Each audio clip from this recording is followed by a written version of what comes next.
with Sam Seder. The destiny of America is always safer in the hands of the people than in the conference rooms of any elite. Sam Seder. They are unanimous in their hate for me, and I welcome their hatred. We must guard against the acquisition of unwarranted influence, whether sought or unsought, by the military-industrial complex. The Majority Report with Sam Seder. If I get the feeling you've been cheated.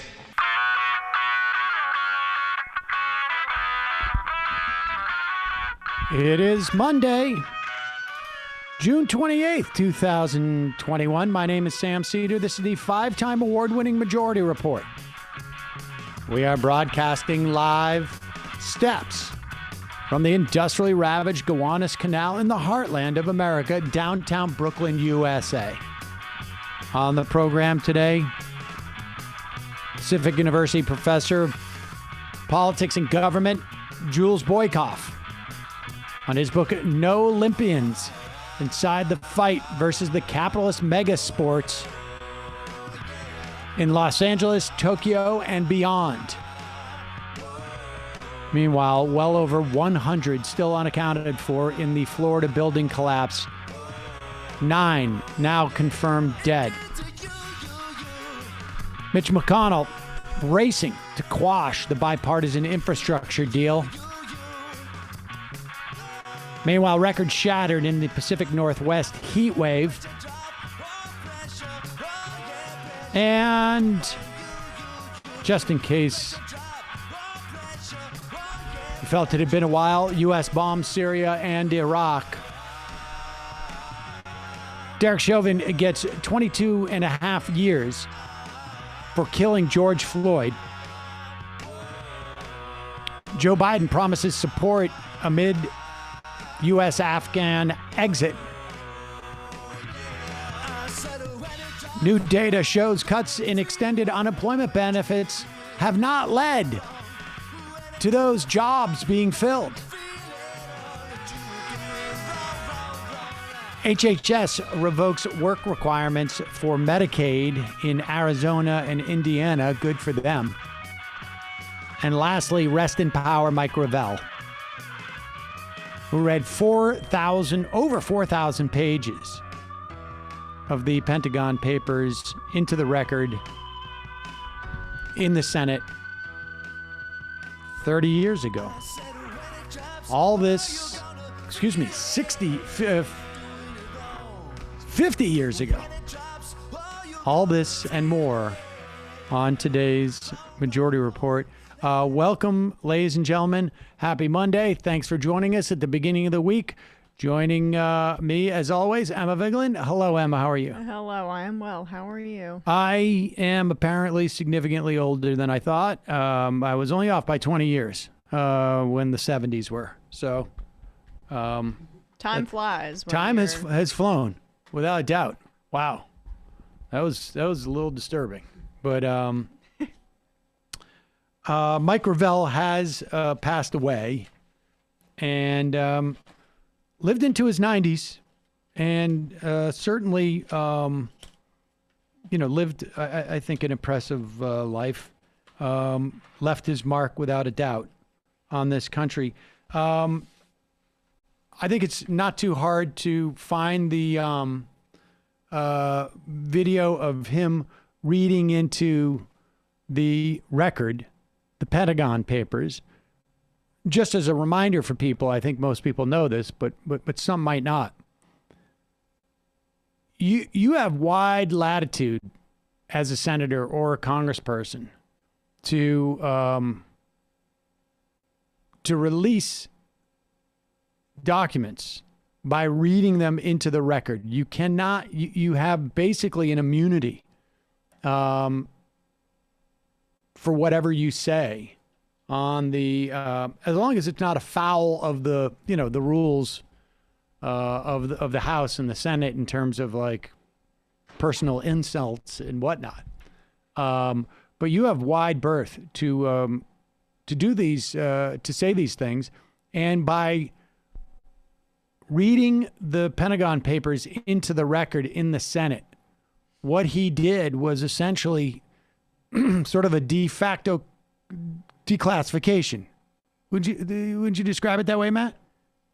And made it possible for reporters and everyone else to essentially examine those papers, reprint them. They didn't actually reprint the papers. What they did is they reprinted the record that he included into the Senate record. Exhausting, the idea of reading 4,000 pages. I mean, I think it took him into 2 a.m, something like that. Oh, it was insane. Yeah, and he broke down because he lived a life of anti-imperialist, anti-war passion, and I mean, I think that's how he'll be remembered, as somebody who was not singularly focused, but incredibly focused on, one of the great horrors perpetuated by mega powers like the United States and mostly us for the past years, and he was somebody who is, I think, incredibly dedicated in that project, and that's how he will be remembered. And what was amazing about the Pentagon Papers, it basically allowed the American public to realize that they were sort of getting lies from the from the military in terms of things are going great. And now, if that sounds familiar to you, you might remember the Iraq War, or particularly the Afghanistan War, which now after 20 years is we are finally leaving Afghanistan. Here is Mike Gravel. He served as 2 terms as the senator from Alaska from 1969 to 81, and then ran for president, mostly as like a message campaign to push the idea that we should not be in Iraq in 2008 and Afghanistan. Here is a clip of him in 2008, right? This is the Democratic primary from 2008. Here's a clip of him during that primary. Senator Gravel, at a forum earlier this year, I want to get this right. You said it doesn't matter whether you are elected president or not. So then why are you here tonight? Shouldn't debates be for candidates who are in the race to win the race? Ryan, you're right. I made that statement. But that's before I had a chance to stand with them 3 times. It's like going into the Senate. The first time you get there, you're all excited. My God, how did I ever get here? Then about 6 months later, you say, how the hell did the rest of them get here? And I got to tell you, after standing up with them, some of these people frighten me. They frighten me. When you have mainline candidates that turn around and say that there's nothing off the table with respect to Iran, that's code for using nukes, nuclear devices. I got to tell you, I'm President of the United States.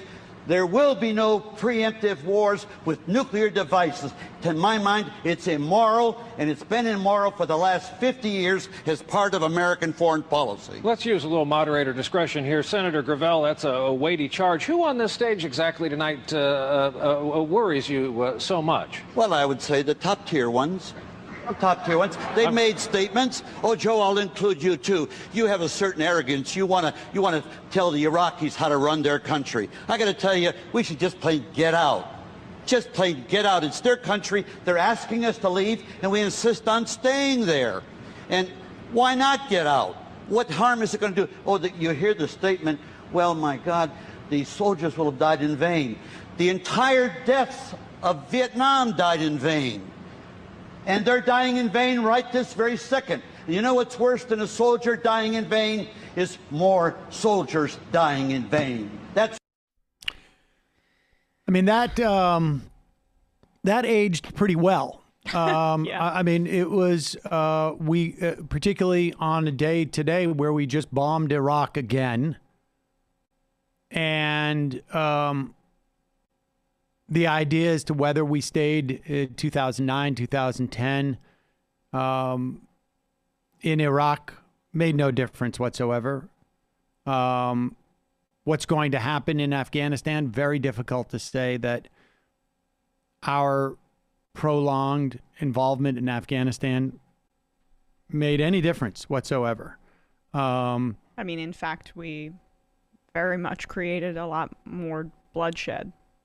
And it's very hard to argue that we're going to leave them, a year from now when the Taliban ultimately take over, if there's going to be really any measurable difference. I mean, that is the thing, is that, and in Iraq, we certainly did absolutely nothing except harm. I mean, I think that can be, there's no stabilization. We've killed hundreds of thousands of Iraqis, and that was, the twin projects he was talking about there, to immense arrogance by Joe Biden, as he said, as he laughs at him. I mean, Hillary Clinton, Obama, they were all laughing at him as he said these, I think, incontrovertibly moral and accurate statements. Should also say the idea of somebody running for president and not running to win, but rather to carry a message onto the national platform. It's sort of absurd premise to that question Brian Williams had. Maybe at that time there was, particularly we've seen subsequent to that, half the people run in the Republican campaign as just a way of doing a book launch. Or to, but to build basically a 2 or 3 year scam. But they don't say that they're not running to win. Right. So the media helps them uphold that fiction, as opposed to Gravel being honest about what he was trying to do. It's certainly more noble than what you say. Running to increase your chances for higher office, maybe to be, if you're a representative, to be a senator, or to get a cushy lobbying job after you leave government, or to sell books. I would say Gravel's purpose is certainly more noble than that. I mean, when we talk about just sheer nobility, I'm not sure that running for as a message campaign isn't a more noble endeavor than actually running to become president in some instances. But be that as it may, rest in power, Mike Gravel. We should say, full disclosure, you did a video for the Gravel Institute. I did. I don't know exactly how directly involved. Well, I didn't get paid for it, so I mean, I don't think it's really any conflict. And I don't know of if Mike Gravel had any operative aspect of it, but I think there were. But the bottom line is, and folks should check out that video. Yes, I did. It's on Socialism. All right, we're going to take a quick break. When we come back, we'll be talking to Professor Jules Boykoff about NOlympians side the fight against capitalist megasports in Los Angeles, Tokyo, and beyond. We are only about 3 weeks away from the start of the Tokyo Olympics, which many people feel, and I'm speaking specifically of medical experts in Japan, could be an incredibly disastrous event in terms of COVID. Never mind the implications of Olympics generally, but we will talk to Professor Boykoff about that in just a moment. Couple of sponsors. Late breaking. Pop this up, Matt, because we're going to want people to know. There is we've got some new merch at the merch shop. If you go to shop.majorityreportradio.com, we'll pop that up in a second. Believe me, folks. And we were selling a lot of tank tops, which makes me a little bit nervous. I probably should have made that challenge. Wow. Let's get this out of the way first. No. It's summertime. Oh my God. Yep. What? All right. Is it swamp ass? Yep. Oh, Jesus Christ. Living ain't easy if you got swamp ass. You know that, Emma. I don't think I do, but maybe you generically speaking. Sure. I mean, not for you personally, but I'm saying in general. I've heard stories. Yep. And how are you going to stay on top of your sweaty bottom? Well, a refreshing Hello Tushy bidet. It's stylish. It's eco-friendly. It's super easy to install, and it saves you cheap-ass money. And I got to say, I don't know why they don't include this. Many people think it's far more expensive than it is. Hello Tushy 3.0 doesn't just clean your butt with a precise stream of water. It cleans itself with the Smart Spray automatic nozzle. It attaches to your existing toilet. You don't have to get a new bidet. There's no electricity needed. There's no extra plumbing needed. It's super easy to install, shockingly easy. And also, I think, I don't know, from the feedback that we've gotten from people assume it's much more expensive than it is. And that's because you can pay $2,000 for a bidet.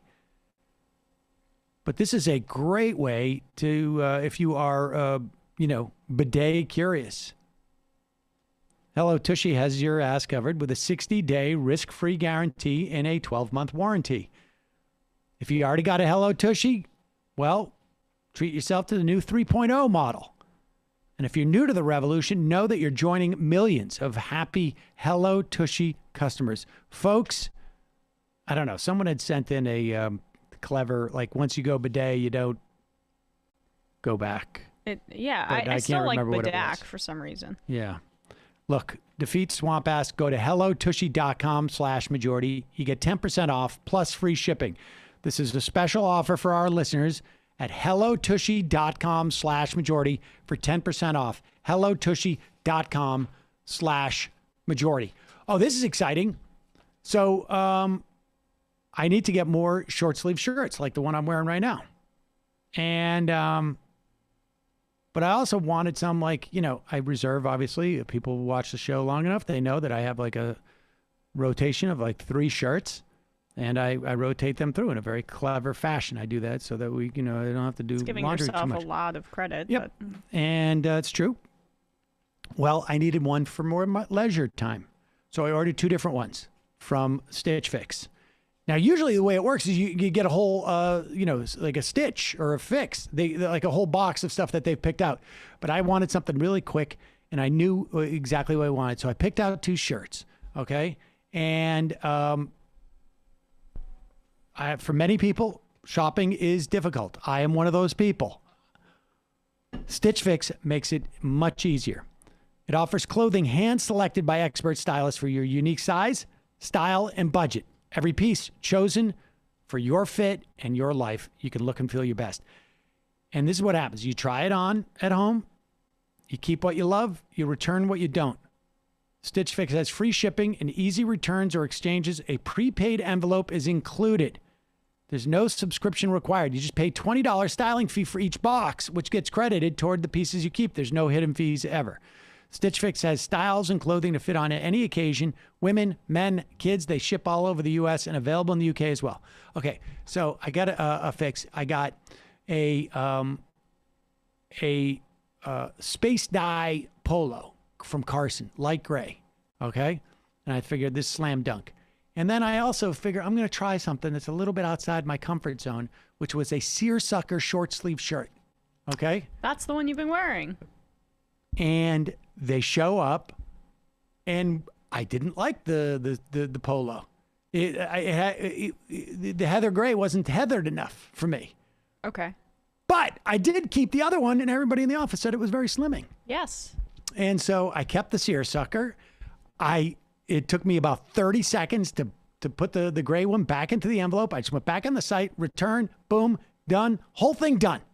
That's so nice when they make it so easy to return. So easy. And now, and the thing I like about it is, like, I've expanded my sartorial repertoire.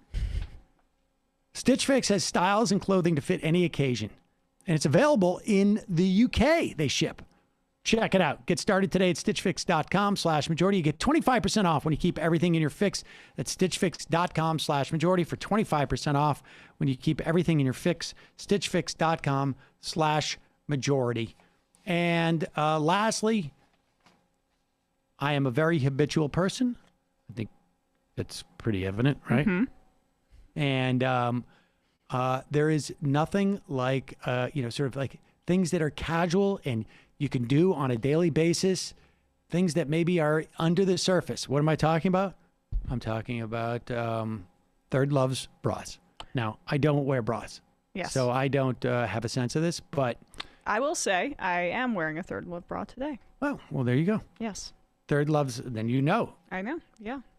Now, Third Love has some limited edition summer styles. They are designed with tropical-inspired colors, vacation-ready designs, and breezy feelings that whisk you away to your own personal paradise. Plus, you can also, Third Love has not only perfectly fitted bras, but they also have quality sleepwear. Check out Third Love to find your new favorite everyday essentials, from their new feather lace collection to their #1 rated 24/7 classic t-shirt bra.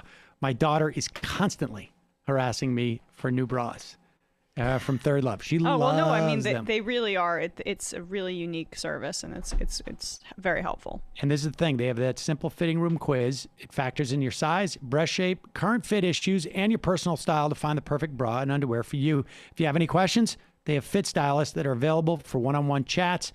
Their perfect fit promise means if you don't love it, you exchange it, and returns are free. And so far, Third Love has donated over $40 million in gently used return bras to women in need, supporting charities in their local San Francisco Bay Area across the U.S. Like I say, I am not a bra wearer, but our bra trier honor wearer, number 2 at the Majority Report, we've actually had 2 different ones. The idea that I had 60 days to try out the bras drew me in. But in the end, I don't think I've ever had a better experience buying clothing online. Certainly not when it comes to bras. The Fit Finder worked like a charm. The choice of styles, amazing. Both bras I ordered were a perfect fit. They are incredibly comfortable and cute and subtle. That doesn't even include my daughters. So we actually have 3, I guess. You deserve some TLC.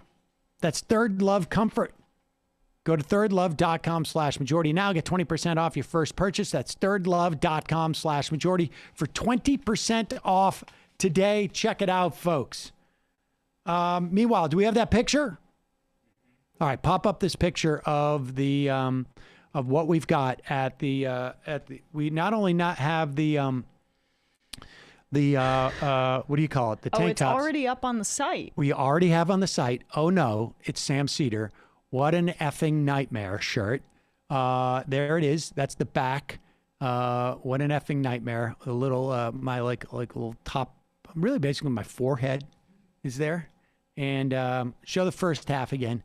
Oh no, it's Sam Seder. And of course it's a quote. It's a quote from Steven Crowder. We don't attribute it to him because really, I'm not going to lie. He's not the first person to say that in regards to me. Right. Well, I mean, different context. It's usually at parties. Also, it's just for pure branding purposes. We don't need Steven Crowder's name on our Exactly. merch. Exactly. We used him to humiliate him for the merch. This is once you go bidet, there's no other way. That's what someone just said. Oh, that's pretty good. Yep. But in terms of this, check it out. Quality, everything, of course, that we have, union made, American sourced, quality t-shirts. We have our guest. We good?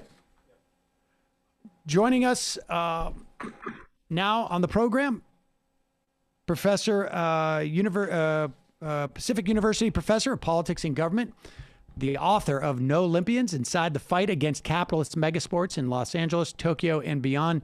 Jules Boykoff, thanks so much for joining us. I'm here with Emma Vigeland. Thanks for having me. So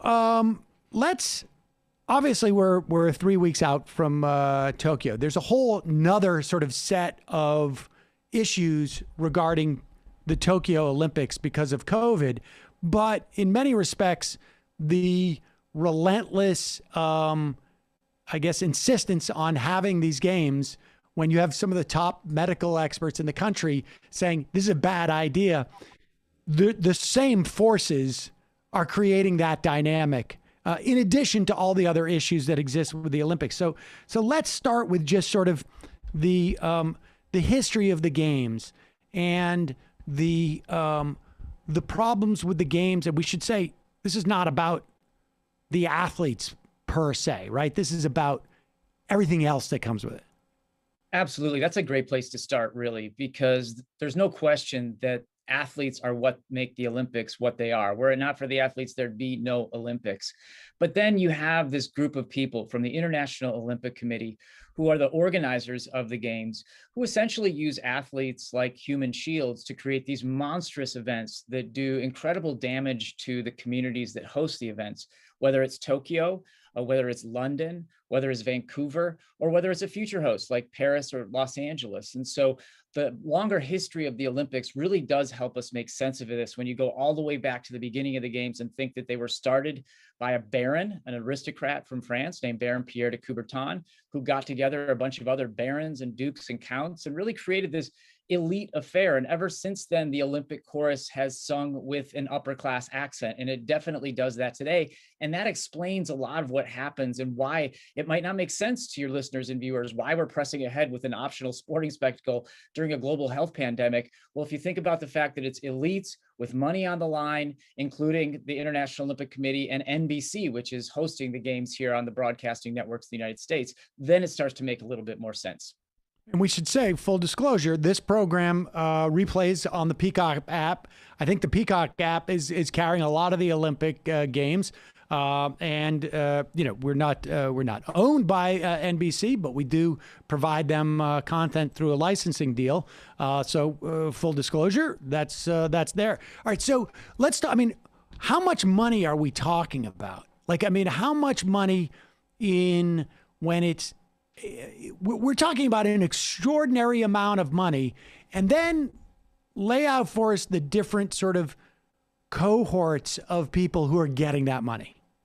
All right. So for starters, the Olympics are an extraordinarily expensive affair. And there's this dynamic, what I call etch-a-sketch economics, whereby during the bid phase of the Olympics are only supposed to cost this much. You put it on your etch-a-sketch, you say, hey, public, look, it's only going to cost, in the case of Tokyo, $7.3 billion. But then once you actually get handed the Olympics by the International Olympic Committee, you shake up that etch-a-sketch, write a brand new number on it. In this case, in Tokyo, we're looking at $30 billion being spent on the Tokyo Olympics. Now, that's just to get the games to happen. By whom? Who spends that money? All but $6.7 billion of that $30 billion is public money, which is to say taxpayer money. And that's pretty par for the course, to be honest. When you look at most Olympic Games, they're essentially purchased by the taxpayer, and they're there for corporations to kind of come along and make money off them. That's the general dynamic that undergirds them. So who's going to make the money? That's another one of your elements of your question. Well, for starters, the broadcasters of the Olympics, they stand to do quite well. The International Olympic Committee as well. They've got more than $1 billion in their coffers, their reserves at all times. And so we're talking in these games, around $5 billion or so in broadcast revenues will be distributed to the IOC and other entities. They like to tell us that they spread them around to the wider Olympic movement. That's what they call it, the Olympic movement. But a really important study out of Ryerson University found recently that compared the amount that actual Olympic athletes get from the revenues of the Olympics to other sports, like from the NBA or the National Football League, National Hockey League, or the English Premier League of soccer, football in England. And they found with those other leagues, the athletes get around 45 to 60% of the revenues that are brought in by their sport. With the Olympics, it's only 4.1%, 46 to 60 or 45 to 60 compared to 4.1%. So the money does not necessarily go directly to athletes. And that's why you're seeing a lot more athletes starting to organize in the Olympic space. People from track and field, people from swimming, starting these organizational bodies that kind of resemble independent unions that are trying to fight back and claw back some of this money, because it tends to go to the International Olympic Committee and well-connected political and economic elites in each host city.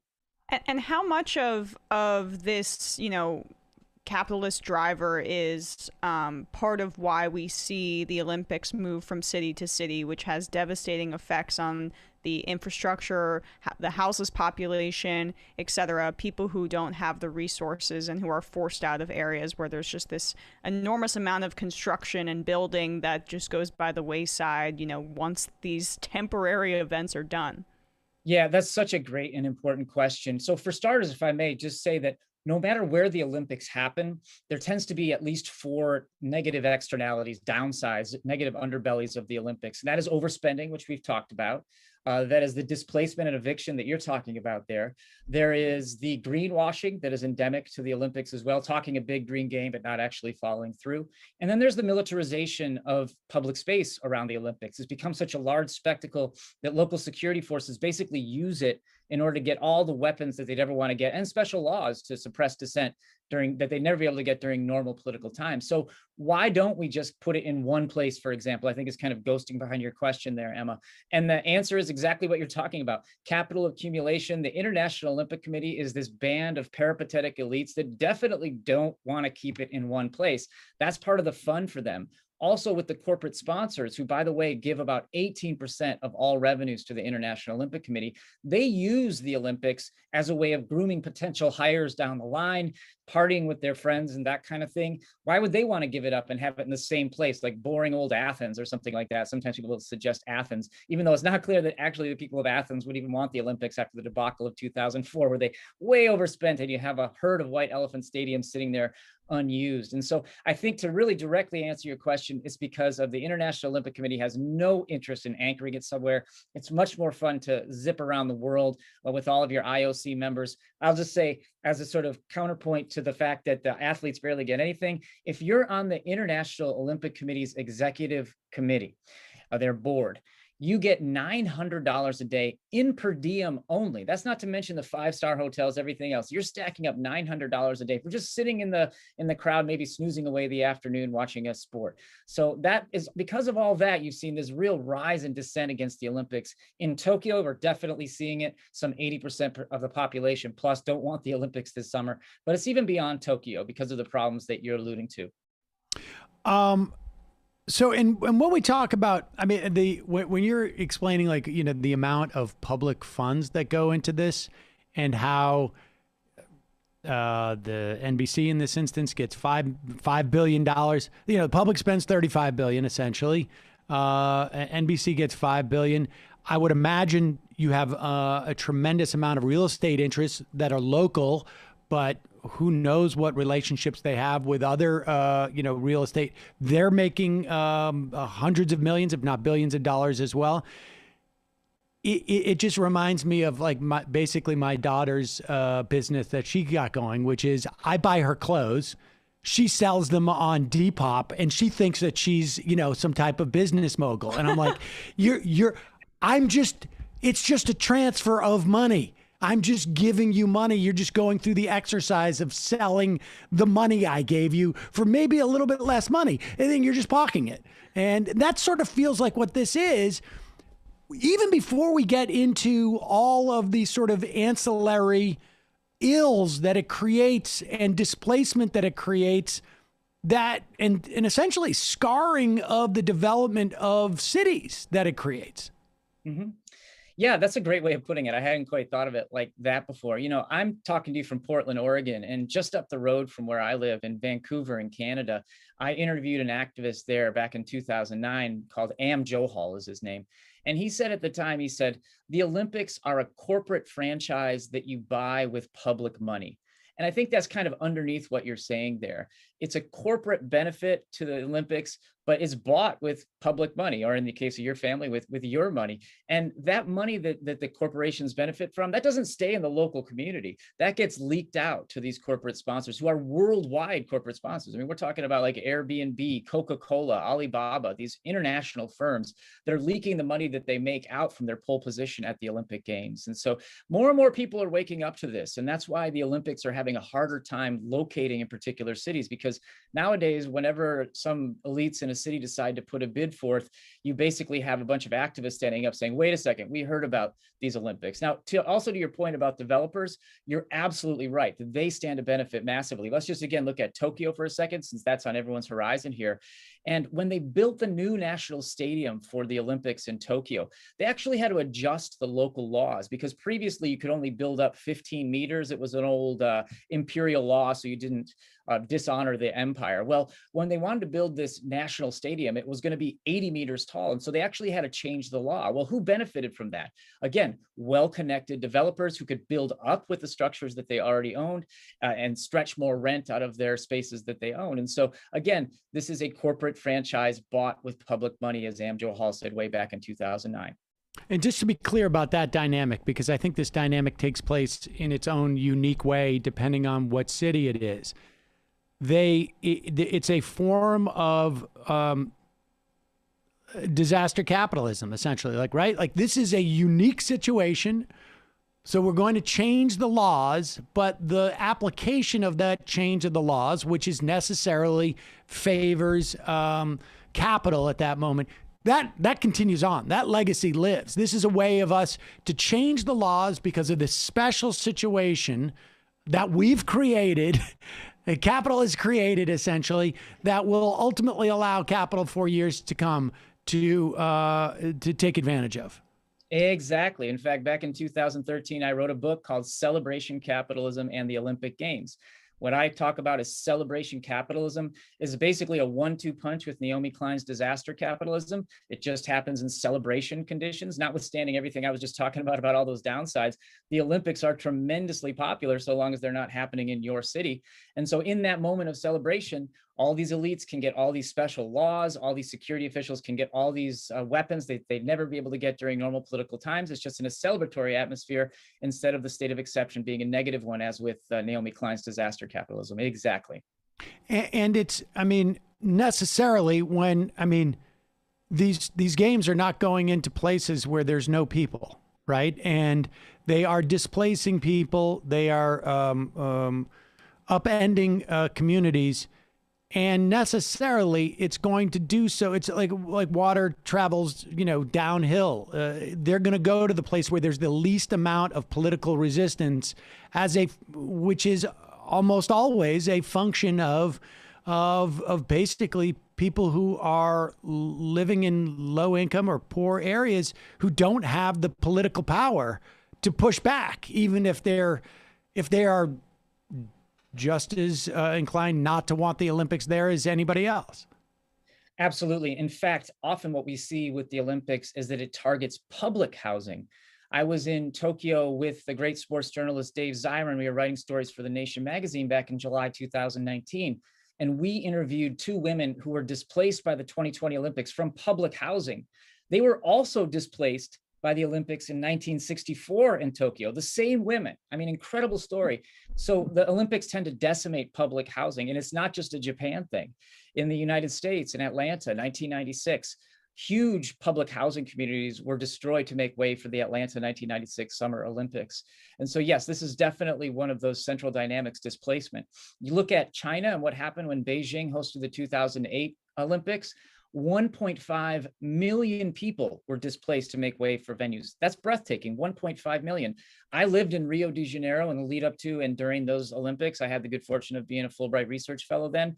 And I worked with communities that were also displaced and decimated. Some 77,000 people, 77,000 displaced from their homes in Rio de Janeiro to make way for Olympic venues. And behind every one of those 77,000 people is a human with a story. And I just got to interview tons of people and hear about the sad elements of getting displaced, and their lives were destroyed by these Olympics. And this is just what happens in every single Olympics. The general trend, I would just say in closing on the displacement, is that with the global South, it tends to be more forced eviction and just good luck to you. In the global North, it's more like gentrification and displacement. So with the upcoming games in Los Angeles, what we're seeing is areas that are going to host the Olympics are already being gentrified, and it's just going to get turbocharged by the games and pricing out people, moving people to the periphery, if not to being in unhoused status. Let's talk about LA. This is sort of the focus of your book, at least in terms of like the activism in fighting against these games. And much of it centers around DSA. Talk about the how the activism is constructing itself into fighting these games, and maybe give us a little bit of history of how these games were introduced. I think it was 1984 was the last set of games in LA. Just give us a little background as you wind into how the activism is building itself in opposition to these games. Absolutely. So you're right. Los Angeles hosted the Olympics twice before, once in 1984 and once in 1932. In 1984, a lot of people that study the Olympics point to it and say, hey, at least they didn't hemorrhage tons of money. They did spend more than they said they were going to, but at the end, they did have a little bit of a surplus, about $200 or so million. And so people point to that and say, oh, look, success. They didn't just lose all this money. There was some tremendous downsides to those Olympics. So when I was in Los Angeles, I interviewed a lot of people that were around in 1984. And I noticed right away that memories of 1984 Olympics are classed and they are racialized. If you're a person of color who's not rich in Los Angeles, there's a very good chance that you do not remember those Olympics with total fondness. If you're a white person who is relatively affluent, then you tend to look at those games and think, wow, how wonderful they were. And it it was because of people like the mayor of Los Angeles, Eric Garcetti, and a sort of media baron by the name of Casey Wasserman, who were there in 1984, two white men, I should point out, that did have a great time. And they wanted to bring the Olympics back to Los Angeles. And so when they did, they were met by serious activism. And so my book, NOlympians, chronicles the rise of two political forces, anti-Olympics activism globally, as well as the rise of Democratic Socialists of America, the United States. It also looks at the decline of interest in the Olympics, and it all kind of comes together in Los Angeles, where you've got this really smart, savvy group of activists that came out of the Democratic Socialists of America's Housing and Homelessness Committee. And they're talented, they're creative, they bring in actors and comedians like James Adomian and Kate Berlant to play a part in their activism. And they play kind of an inside-outside game. I was down in Los Angeles when they were testifying at City Hall, but they're also on the streets and they're organizing in this huge coalition across the city, from Black Lives Matter LA to the Los Angeles Community Action Network to all these other various groups in town. And it's really interesting what they're doing right now and doing all sorts of creative activism along the way. I mean, talk about that notion of I don't know if intersectionality is really the word in this, but there is a it seems analogous to the social justice movement in unionism that we're seeing in some places, where there is a broader portfolio of issues than, at least in the context of this unionism, than what is facing directly the union at any point. It is both a mechanism to fight the specific issue you're fighting with, but also to build broad alliances locally to strengthen everybody's sort of particular issue set so that you're actually making a movement. Yeah, I really like that way of looking at it. Basically, the Olympics are this monstrous juggernaut that when it rolls into your city, you've got all these activist groups that are already working on their various issues, whether it's housing issues like the LA Tenants Union are working on in Los Angeles, and gentrification issues, whether it's policing issues like Stop LAPD Spying. They're already working on these issues. And then what you need, though, is sort of an activist hub to bring them all together, to work together as a coalition and use the Olympics as a way of focusing energy on all of their campaigns. So everybody really benefits. I mean, the Olympics do generate a lot of social attention. It's a great way of grabbing people's attention, especially if they consider themselves to be apolitical, but they like sports. And so you can start a real political conversation by talking about the Olympics and then bring it down to these issues that you care about. And what I noticed over time in working in Vancouver, I lived in London during the Olympics and before the Olympics as well, is that it does bring together these interesting coalitions that tend to stay together and fight together after the Olympics as well. And so that's what's really interesting to me about the Olympics, is that they often talk about having these great legacies that they leave behind. And a lot of times they're just hocus pocus, the actual legacies. But one of the real legacies that they inadvertently may leave behind is these activist groups that continue to fight together after the games are gone. Because, you know, before what we've seen in the last year or so, which is a transnational movement, prior to that, fighting the Olympics was essentially a game of activist whack-a-mole. Like, it would pop up in the city, the security forces and locals would try to tamp it down, and then the games would be over and then they'd stay down, and then the next city would come up and it would pop up in the next city. What DSA LA and the NOlympics LA group that emerged out of DSA LA is trying to do is create more of an international movement. And they've been successful. They had the first ever transnational activist anti-Olympic summit in Tokyo in 2019, where you had activists from all around the world come and share strategies. And that takes the moment of anti-Olympics activism and tries to turn it into a movement that has legs to move from city to city through time. That's what they're trying to do, and the people in LA are at the forefront of that right now. How much is anti-capitalism motivate the anti-Olympics protest, and how much is it that it just so happens that the Olympics are a really good manifestation of things that are problematic about capitalism? Right. I mean, the way we were talking about the Olympics before, it's essentially an example of trickle-up economics to benefit the rich. And so it gets a lot of activist groups fighting against it. I think in terms of the amount of anti-capitalism that you see, very much depends on the city. In Los Angeles, there's a lot more people that are talking about capitalism and bringing it into discussion, which makes sense since it's DSA-LA that's kind of at the lead there. Other cities, it's not so much. It really very much depends on the city. You know, one of the things about the Olympics, though, is that it can bring together activists from across the political spectrum. And I want to take us all the way back to 1976 to an Olympics for Denver. You might be thinking, Denver Olympics, 76? I don't remember that one. That's because it never happened, because activists across the political spectrum stood up and said no. So they were given the Olympics in the early 1970s.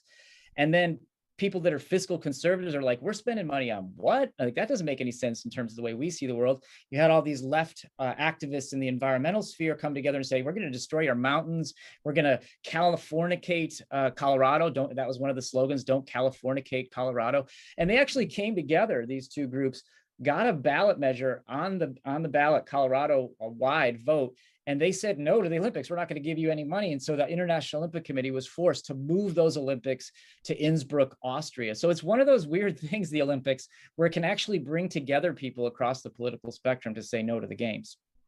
It really is, I think, like such a perfect example of like full-on pure Mount Peleron style neoliberalism, right? where it really is like ostensibly a private enterprise on some level, but it is so much just a direct, semi-direct transfer of public wealth, essentially, to private hands.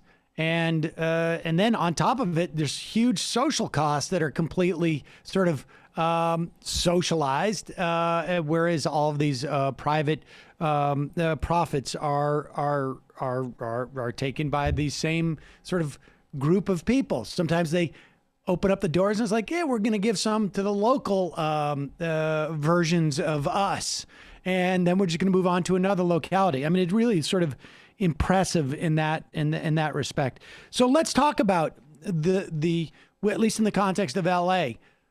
Where are we in the trajectory of this fight against the Olympics, and what are its prospects at this point? Right. So initially, Los Angeles was bidding on the 2024 Summer Olympics, and they were up against other U.S. cities. So the United States can only put forth one city to go for it in the international battle to get the games in 2024. Los Angeles was going against Boston. The United States Olympic Committee gave it to Boston. People stood up in Boston and said, hell no to the Olympics. They fought back against it to the point where it was just untenable for the mayor of Boston and elected officials to do it. So they pulled out Boston after being granted the bid. And then LA stepped in and said, okay, yeah, we'll take it. And they were in the running for the 2024 Olympics against a bunch of cities, including Paris, but they started dropping out one by one, all these cities, for all the reasons that we've been talking about today. And that only left Paris and Los Angeles fighting for the 2024 Olympics. This is back in 2017. And the International Olympic Committee decided to do sort of a Hail Mary move by assigning both the 2024 and 2028 Olympics at the same time.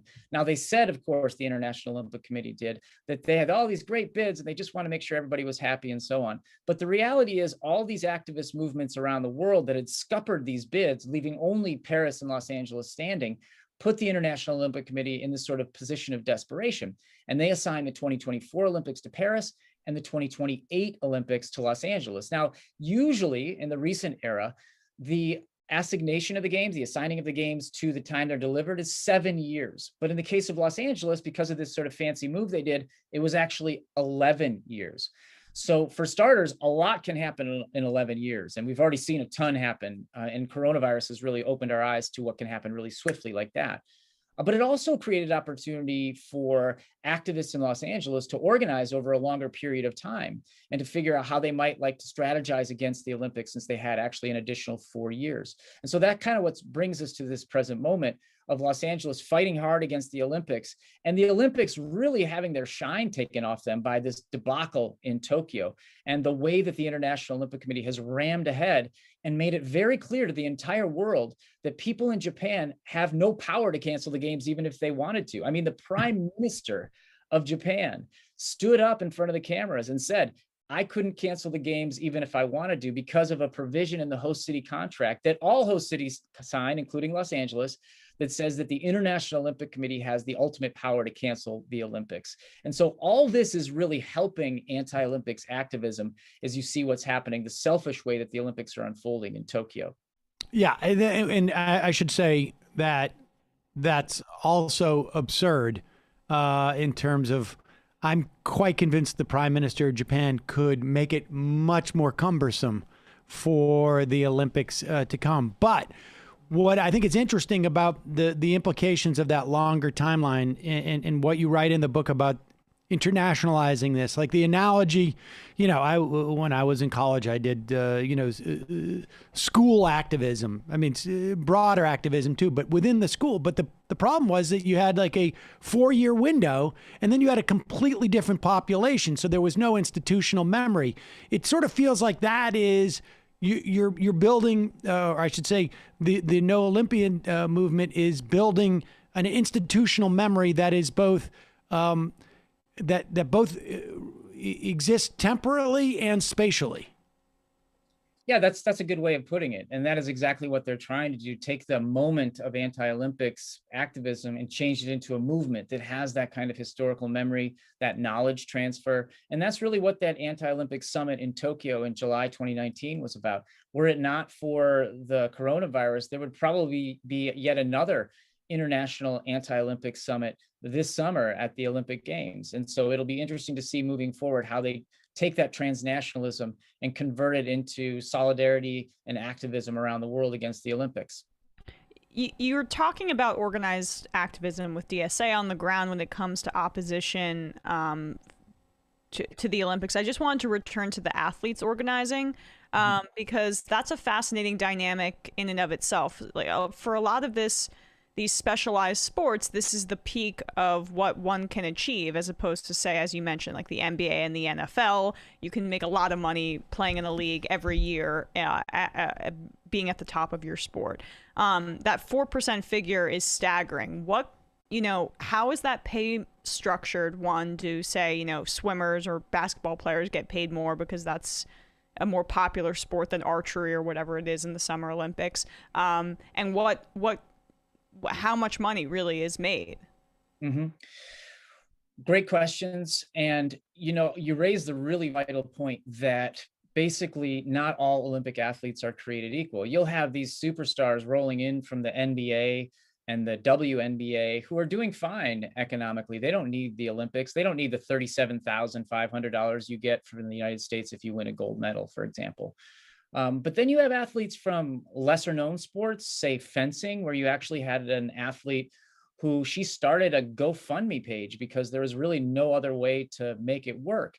And so a lot of these athletes from the lesser known sports, just like you say, the Olympics are their one chance to sort of make a break, maybe even just break even because they went into debt to try to realize their Olympic dream. And so canceling the Olympics for them is no small thing. I mean, it leaves them in a pile of debt. Whereas for some of these bigger name athletes, it's not as big of a deal. I don't want to minimize, what they might be going through if they really had an Olympic dream. But it's interesting when you look at some of the athletes who've actually been outspoken, wondering aloud, should we have these Olympics? They tend to be the financially insulated athletes, like from tennis or from basketball. They're like, are you sure we should be doing this in a global health pandemic? Naomi Osaka, the great Japanese tennis great, who actually wondered aloud recently if the game should happen. It looks like she might now be participating. We'll see what happens there. But yes, the other thing about this is that some of these big name athletes that don't worry about the money side, they might actually be the people that engage in athlete activism at the Olympics this summer. I mean, we're living in this extended Black Lives Matter moment, this extended Me Too moment that has definitely played a huge role and had ramifications in the world of sports. And you have a lot of athletes who are fired up politically right now. We might call this the age of athlete empowerment. And so that could be one of the positives if the Olympics look like they're going to happen this summer, and they might, that we might have a number of engaged political athletes using the medal stand as a way to launch more discussions about justice in this world. How are the LA activists and the Tokyo activists, how are they integrating, and what are they doing like literally and tangibly to sort of build for, I guess, the next one is Paris. I mean, is that are they basically focused on Paris? Are they doing Winter Olympics? I mean, what are they doing to create this movement and sort of, I would imagine, create some type of like templates so that local activists know what to do? We don't have to reinvent the wheel each time. Right, exactly. And so they are creating ways of sharing knowledge. There's weekly calls, I know, between the transnational activists where they're sharing ideas and talking about the campaigns that they're working on. They just had this really big campaign called NOlympic Day that was very successful in terms of getting people out in the streets in Tokyo, getting people out in the streets in Little Tokyo in Los Angeles and other places around the world. They also use social media to really ramp up other people being able to know about it.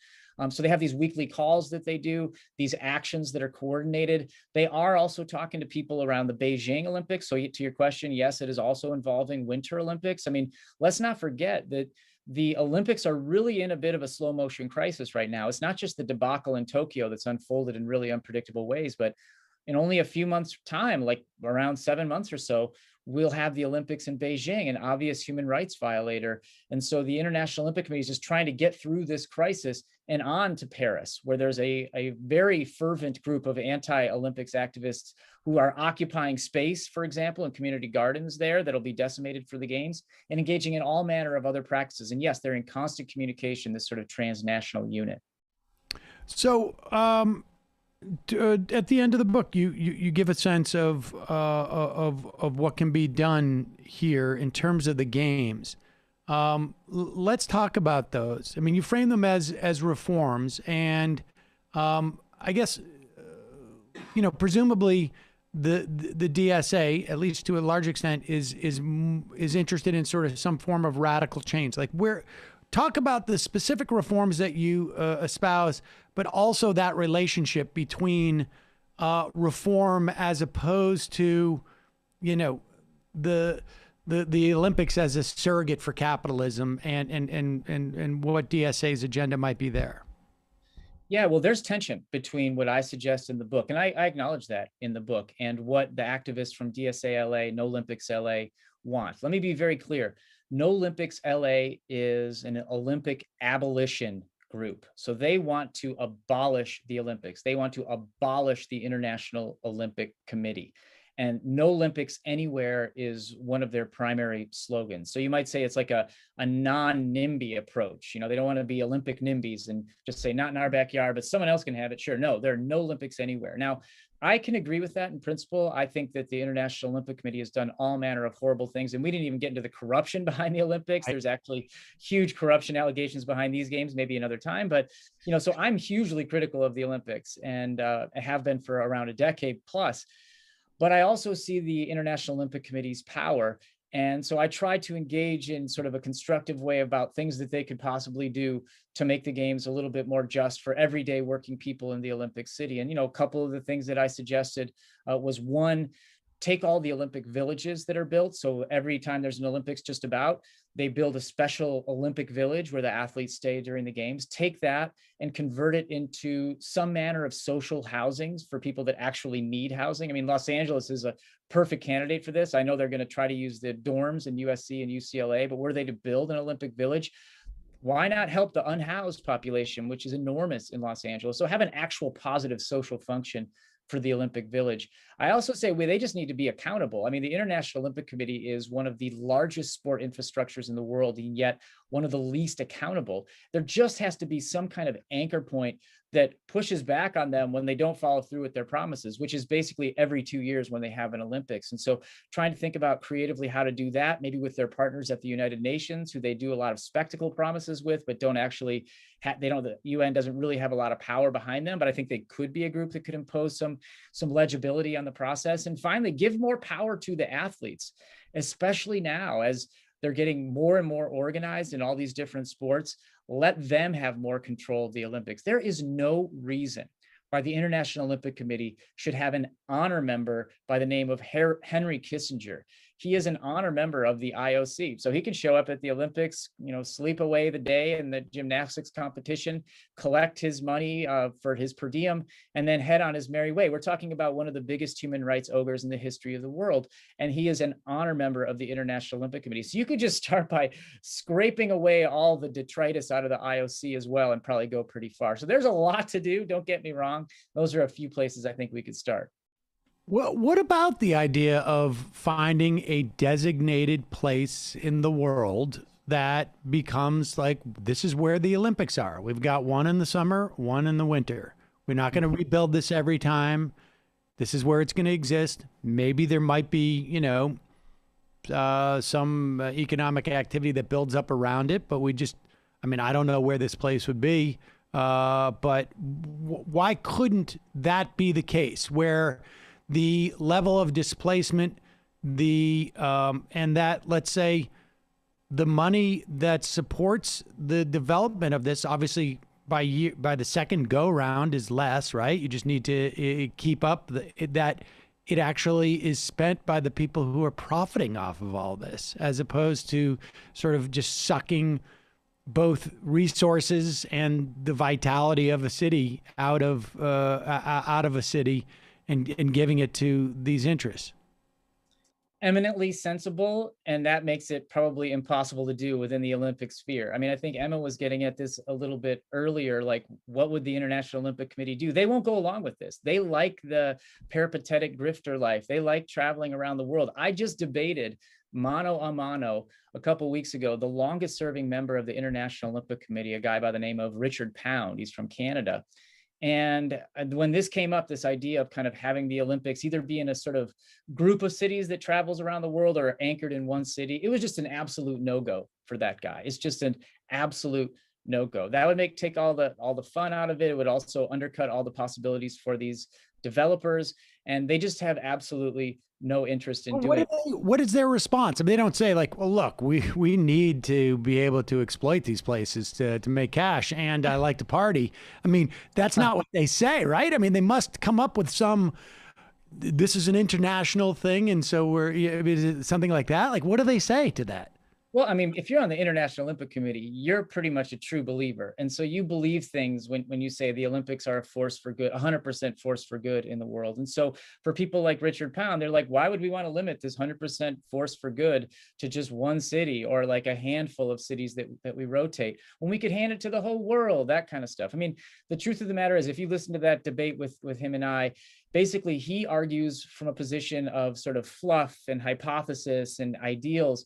And I'm kind of trying to constantly tack it down to facts, actual people on the ground, how they're affected by the Olympics. And so there's this huge chasm between the way like I talk about the Olympics, because I do a ground up approach. I move to the Olympic city. I meet actual people who will never be able to afford a ticket to the games. I get their perspective and bring that into the conversation. People like Richard Pound, they're coming from above. They're coming down on the rest of us, and they just have a totally different view. They think the Olympics are a force for good. If they listen to our conversation, they'd almost think we were speaking in a foreign language. Well, it fits perfectly into their kind of neoliberal on steroids internationalism. It's like, we're going to globetrot and just completely ravage one city and then the next city. It's like this. Yeah, it's kind of a fantasy, it sounds like, for them, at least. It's fascinating and also helpful for folks who want to push back about the potential for Olympics in their city, or get involved in just the international fight to end the Olympics as we know them. Jules Boykoff, the book is No Olympians: Inside the Fight Against Capitalist Megasports in Los Angeles, Tokyo, and Beyond. Thank you so much for your time today. Really appreciate it. Thank you. All right, folks, quick break, and then we'll be back in just a moment.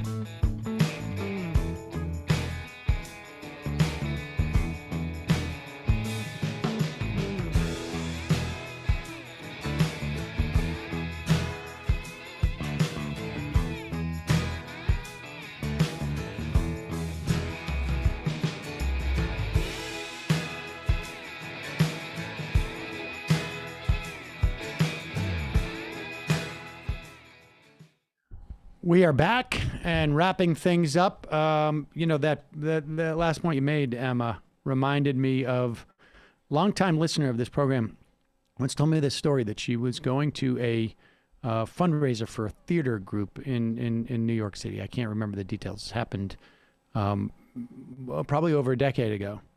And she was sitting next to Robert Rubin, famous neoliberal economist for both the Clintons and then sadly also was he in the Mont Pelerin? No. I mean, that would have been fit perfectly in your reference earlier, yeah. But he was coming in, he was complaining that there was so much traffic. He was in his town car and they were driving him. And he said he called the assistant mayor and complained. But the funny part about it was that when he was talking to the mayor, he didn't know where he was. The mayor was like, where are you? And he's like, I don't know. And, New York City. Very Karen of him. New York City is a grid. Yeah. It's just that they're so oblivious that they can't even, it doesn't matter. There shouldn't be any traffic in New York because I'm driving through. Just a bizarre situation. Folks, that's it for us. If you're watching us on Peacock, we'll be back tomorrow. And if you're not watching us on Peacock, we will be back to now. I do love that because, it's just there's this like part of New York that they don't even, most of how people learn the grid of the city is by taking the subway. Well, no, you walk or you drive. I mean, by grid of the city, I mean, like it's literally like, First Avenue, Second Avenue, Third Avenue, Fourth Avenue, Lafayette, depending on where you are, or Park Ave, Fifth Avenue, Madison. I mean, it's not tough. It's not tough, but the idea that like it's irrelevant where I am. Although maybe he was in like Tribeca or Financial District, and it gets confusing down there. Yeah, but you can also just sort of like it didn't matter. It was really just I want to complain about the traffic. Yeah. Folks.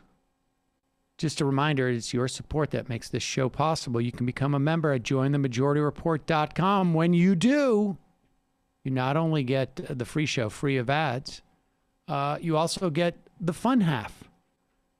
And you get to be a part of making Steven Crowder's day a little bit more depressing. That, I think... Just our success contributes to his... I think he's bummed. I would imagine. I would think he's more than bummed. I think he's fairly humiliated. I got to say, I think Crowder rused the day he decided to pick a fight with that Ethan Klein. Ethan, I mean, I didn't even know who he was before this. Even then, that's not saying like any diss. I just don't follow that part of YouTube stuff. And what a legend in and of himself. He is like I said, like he's like a Wolverine, like a Fisher King. Like I just like absolutely shredded Crowder. I mean, and he has some of the same like inclinations that you do in terms of trolling and. I think so. Yeah. I think so, but he really like he just like bit Crowder's like arm off essentially. But be that as it may. Crowder still has his explanation. See the video for yourself. Yes, I know. Like pinned on his Twitter. Look, I'm not worried about this at all. Gotta get more of that out there. Let's run. They're both sort of like running as far as they can away from it. They're so stupid though. Like all Crowder should have did was say, "Oh, I thought we were having a debate with Ethan. He backed out of it, and so there's not gonna be any footage. We're gonna do a different show." Like they should have just downplayed this the whole time. So, literally. I'm really shocked he hasn't blocked me, Crowder, or you. I mean, I tweeted at him that you're his daddy, so. He can't. Well, I mean, we've asked for a DNA test, so we'll see. Well, now you have to, as I said, you have to now become his manager. He's a booking agent too, yeah. Yeah, he and Tim Pool and Dave Rubin, those people don't like to actually block you. They like to, They need to keep an eye on it. Because they know. Well, no, Rubin blocked me. It took him a long time. Yeah, he did. But they like to hold on to it. I think that was part of his contract when we went over to the Blaze. He had to block me. Had to block you. Folks, we will head into the fun half. Just a reminder, justcoffee.coop, fair trade coffee, tea, or chocolate. Use the coupon code majority, get 10% off. I'm so excited. I did that, and I got a big bag of cold brew, and it's coming today. Oh, you did? Did you do the MR25? I did. Oh, smart. Yeah. I should have gotten cold brew. Stupid. You don't have my fancy machine that I brag about all the time. You have a cold brew machine? It makes it in 30 minutes. What? I've told you about this. It's loud, but it does it spins it. It's like the best gift I've ever gotten. It was not that fancy, but it spins it kind of like a vacuum situation. Like a centrifuge. Yeah, but Cuisinart, sort of. It's like a centrifuge. That's exactly what a centrifuge is. But I mean that's what I have in here every day. But you never told me this. Cuisinart discontinued it, and I broke a piece, and I loved it so much that I bought a whole new maker just so I could get the one piece back. Wow. I want to introduce you to something called eBay. I was on eBay. Oh, all right. Folks. Yep. There you go. JustCoffee.coop, fair trade coffee, tea, or chocolate. Use the coupon code majority. Also, don't forget, your support makes this show possible. You can become a member at jointhemajority.report.com. And our merch it's exploding. It's exploding right now. Oh, no. Wait, what happened? It's not defective. What's that? The merchandise is not defective. You mean the sales. Oh, yeah. Good point. The merchandise is not defective. Your shirt will actually not explode. It will not burn you to death. It will not. It will. It's just the sales are exploding, not the actual merchandise itself. Not one of those Samsung phone situations. Meanwhile, Matt, what's happening in the explosive, non-defective? Reckoning's exploding. Not in the a lot of people are talking about it. Many people. What's happening in the Matt Leckian media universe? Well, if you want to get access to what's going to be released tonight, conversation with David Griscom, myself, and Megan Day on the Socialist College in the South. Very interesting. She has a really long piece in Jacobin about this, a kind of Debsian influenced school set up in the South to help create organizers, and how it survived or didn't survive sort of civil rights in the Jim Crow South and that sort of stuff. So very interesting, in-depth discussion tonight. Patreon.com/leftreckoning. That's going to be available to patrons. All right, folks. 646-257-3920. See you in the fun half. You are in for it. All right, folks. 646-257-3920. See you in the fun half. Are you ready?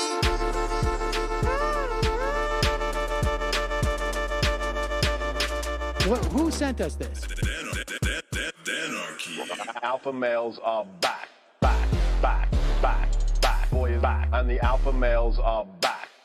Just as delicious as you could imagine. The alpha males are back. Boys back. And the alpha males are back. Just want to degrade the white man. Alpha males are back. I take all of it in my throat. Alpha males are back. Snowflake says what? The alpha males are back. You are a madman. And the alpha males are back. I am a total cunt. Can we bring back DJ Danarchy's song, please? Yeah, or a couple of them. Just put them in rotation. DJ Danarchy. Well, the problem with those is they're like 45 seconds long, so I don't know if they're enough of a break for people. That's fucking nonsense. See white people doing drugs, they look worse than normal white people, and all white people look disgusting. And the alpha males... Psych. Fuck them. Snowflake says what? Snowflake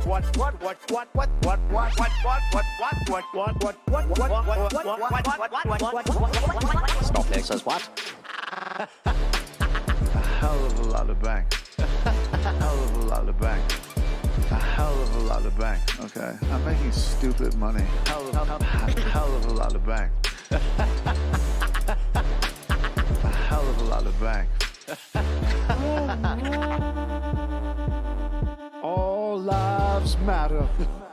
Have you tried doing an impression on a college campus? I think that there's no reason why reasonable people across the divide can't all agree with this. Psych. And the alpha males are back, back, back, back, back, back. And the Africans are black, black, black, black, black African. And the alpha males are black, black, black, black, black, black. And the Africans are back, back, back, back. When you see Donald Trump out there, doesn't a little part of you think that America deserves to be taken over by jihadists? Keeping it 100. Can't knock the hustle. Come on! Fuck 'em. Fuck 'em. Things I do for the bigger game plan. By the way, it's my birthday!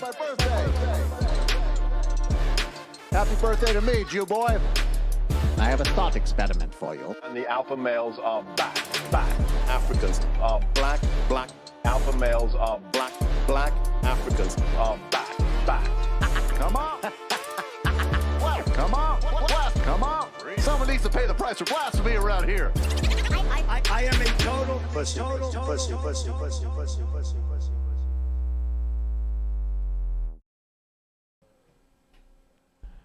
Folks, I was just informed that oh no, Sam Seder, it's a limited run. So you better get on. Wait, what? I'm still chewing. All right. I'm still chewing. Yeah, you don't have to talk with your mouth full, you know. Very, but this thing I've never seen the. Well, I'm just like I'm like, you know. You're drawing Japanese attention. cartoon. You're drawing attention to it. Okay. Well, I mean, you drew attention to it. Well, I know you drew my attention to it. That's how that happened. Folks, just a reminder, the AM Quickie is going on hiatus.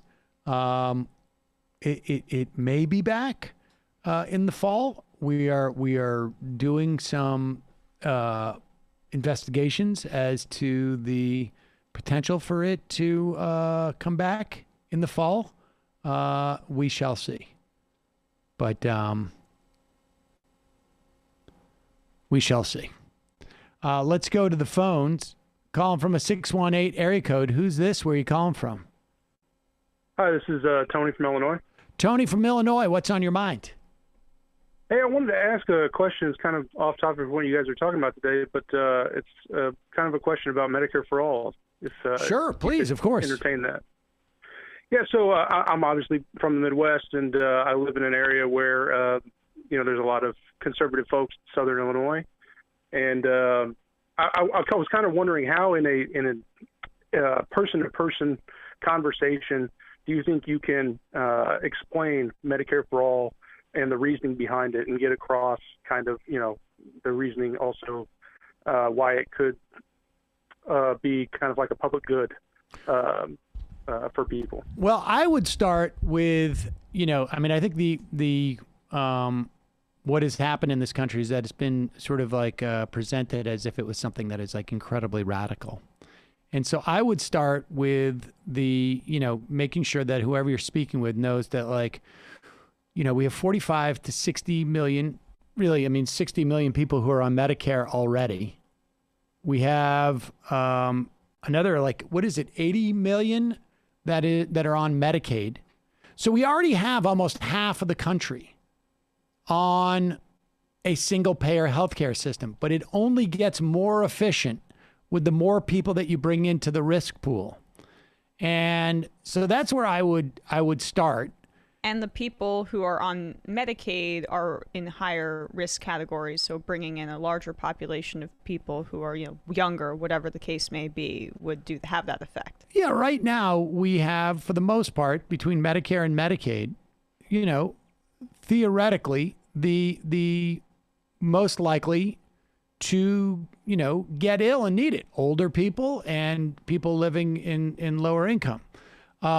And so it really is, and people love both those programs, frankly, people who are on them.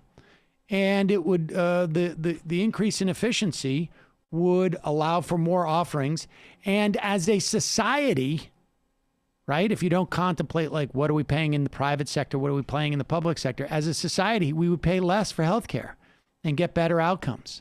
I mean, that's where I would start.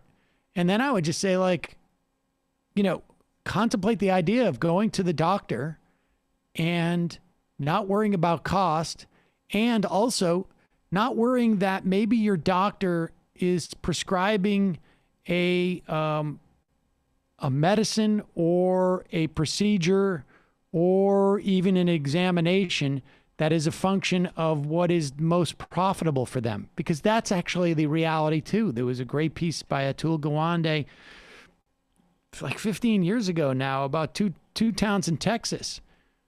And one was just, the rates were just much more expensive. And it would just so happen that the doctors owned, you know, different medical equipment that, you know, if I own my own hammer, then everything's a nail. And, I you know, even if it's subconscious, that's what they, you know, that's what tends to happen. So I would say just not as radical as one would be led to believe in this country. We have, and that doesn't even include the VA, which of course is not just a single payer of healthcare.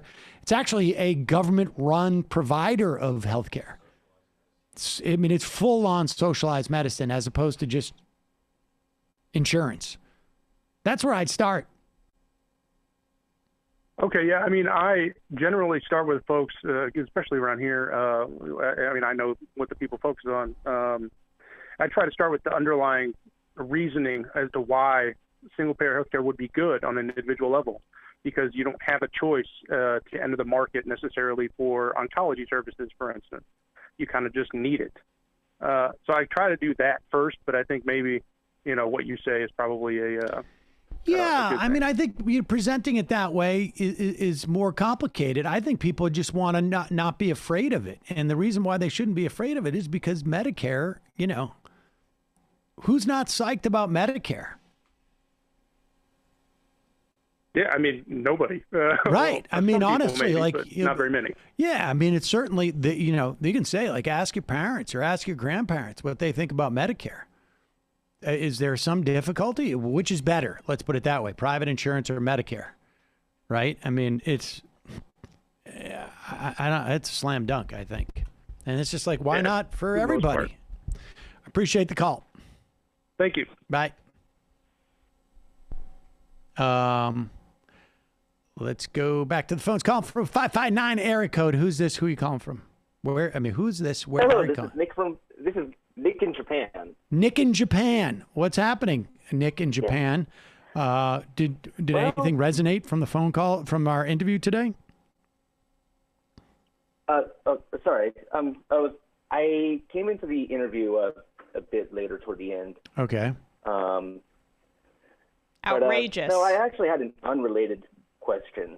All right. But I will say I do think the Olympics should be canceled, and everyone I know thinks they should be. Okay, so my unrelated question is kind of a logistical problem I perceive with DC statehood and a proposed temporary solution to that. And I assume this is something people have talked about, but I haven't heard it. So this goes back to the 23rd Amendment, where it says the district constituting the seat of the government of the United States shall appoint in such manner as Congress may direct, blah, blah, blah, electors. So the problem I see is that if D.C. is made a state, then the federal district gets reduced to the area around Capitol Hill, essentially. But that area still has 3 electors according to the Constitution, and then the state will have 3 electors. Now, my temporary proposed solution to that would be for Congress to pass a law, because Congress gets to decide how those electors are allotted, saying that those 3 electors go to the national popular vote winner. But that's only as secure as, you know, Democrats having the majority in Congress. So do you know if anyone's been talking about a way to do this securely without a constitutional amendment? To get DC statehood, or to, like, secure their electors? To deal with the to deal with the extra 3 electors that the federal district would still have after reducing its size? I don't know. Okay, yeah. So, yeah, what I see from it is that if D.C. is given statehood, then instead of the D.C. area having 3 electors, they would have 6 effectively, because the seat of the government still gets the 3 electors. But why can't they serve both purposes? Why I don't understand why they need to be additional as opposed to service both things. It's the seat of the government and it's also the state. Well, the reason is I'm assuming that there's going to be a literalist judge that would be going over this in the Supreme Court. I mean, or an originalist or something like that. There's so many hypotheticals like that's associated with this. Yeah. I mean, who knows? But I see what you're saying. The word I don't see why they can't be concurrent. I don't see why they can't be concurrent. I don't see why I can't. I think that is best.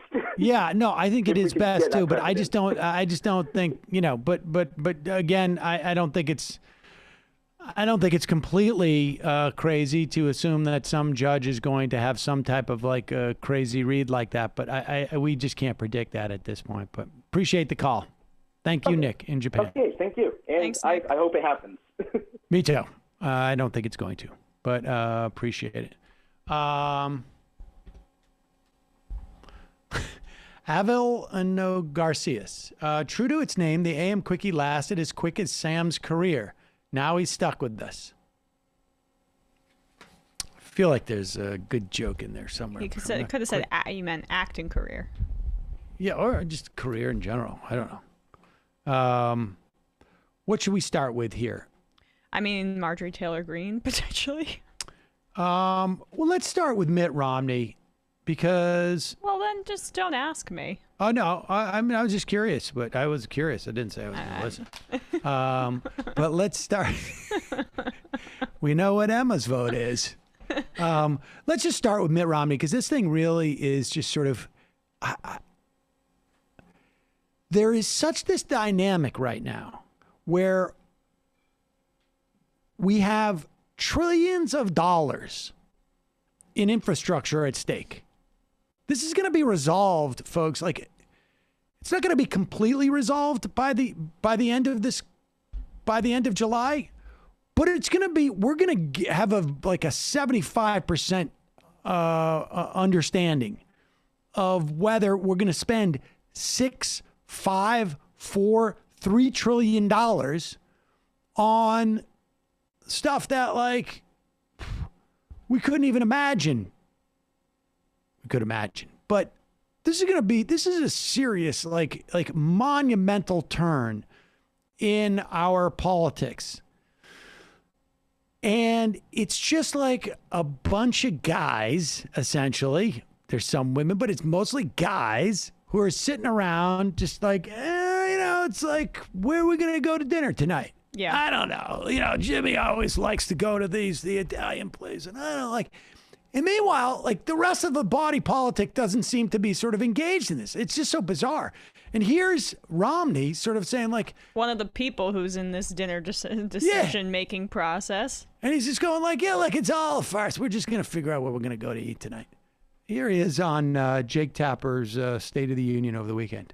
He, of course, kept pushing last night again the big lie that the 2020 election was rigged. This all comes as Arizona Republicans are completing their ridiculous partisan audit. Other states are considering doing the same. Even former Attorney General Bill Barr called it all in an interview in the Atlantic magazine, and you'll pardon my French, bullshit. That's a quote from the Attorney General, former Attorney General. Do these repeated lies about the election, the whitewashing of what happened January 6th, do you think it undermines American democracy? And if so, do you think that more of your Republican colleagues need to speak out? Well, I do think it's important for each person to speak the truth and to make clear that the big lie is exactly that. I can tell you that it is surely being used around the world to minimize the support for democracy. I mean, there is a battle going on in the world right now between the autocratic nations like China and Russia and nations that believe in democracy. And if the autocratic nations can point to the United States, which is the birthplace really of this modern democracy, and can say, look, they can't even run an election there that's not fraudulent. How can you possibly run it in your country? That obviously is having an impact on the cause of democracy and freedom around the world. But I also think, frankly, Jake, that here in the U.S., there's a growing recognition that this is a bit like WWF, that it's entertaining, but it's not real. And I know people want to say, yeah, they believe in the big lie in some cases, but I think people recognize that it's a lot of show and bombast, but it's going nowhere. The election is over. It was fair. Look, the president was crying foul on election night, and actually before election night. And the question is, what were his sources of information? Where did he hear that the election had been fraudulently carried out? Did he hear it from the Justice Department? No. Did he hear it from the intelligence community? No. So where did he hear it from? The MyPillow guy? Rudy Giuliani? Yep. What were their sources of information? I mean, it's pretty clear. The election was fair. It wasn't the outcome that the president wanted, but let's move on. So it's like the World Wildlife Fund, I guess. No, wrestling. I know. But he's saying that like it's endangering our, standing in the world, et cetera, but it's also just sort of fake. And he's like saying like, there's an increasing awareness. Really? Among whom? Like, and like, you've got a full party that is going on. And just to be clear, this is a guy who went and kissed the ring in the 2012 election from Donald Trump, who went out to dinner with him as an attempt to get, Secretary of State. In other words, he created this as much as anybody. The whole Republican Party did. And he's now trying to make it seem like, nobody's buying into it. Are you out of your mind? But this is exactly how he views politics. Nobody in his small circle in Washington is buying it. It's just like a game that we're playing. It's like WWE, is that what he meant? Like, it's wrestling. Everyone's playing pretend, except for the consequences of that game of pretend that you and other elite senators are playing, or your friends, your other Republican colleagues that you kind of want to downplay their complicity in. And then there were actually deaths involved in this. There was a storming of the Capitol. There are continued QAnon light type conventions where people believe that there's going to be a coup that's necessary to bring Donald Trump back in office in August. I mean, it's not a game. It's the opposite of a game. But even beyond that, the structure of everything that created Donald Trump is still intact. It wasn't the MyPillow guy, and it wasn't Rudy Giuliani. It was the fact that the ultimate winner of the nomination in 2012 went to go kiss Donald Trump's hand to get an okay to run for president. And they're still doing it. We just don't know exactly which one of those people, but none of it's changed. And he's just diminishing his role in it. And the people who are around him, I don't know. I think that there is such a desire too for the media to sort of pretend like, oh, this is a flash in the pan, as opposed to there is a structural issue with the Republican Party that produces this type of stuff. We knew that there was always that tendency. I mean, that's why Tapper's bringing him on and saying, yeah.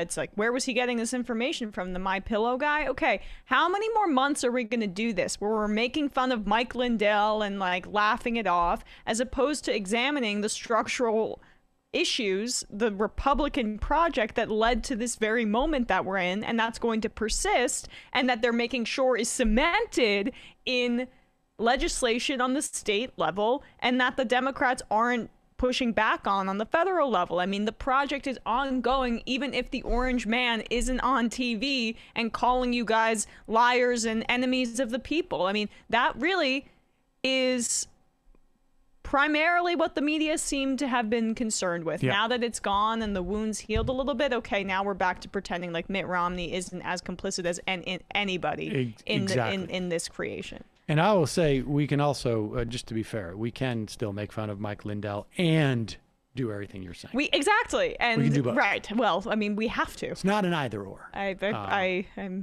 swear I would never want to stop making fun of Mike Lindell. It's important. Yeah. Mm-hmm. Now, speaking of which, here's Marjorie Taylor Greene, right? Like it won't be her.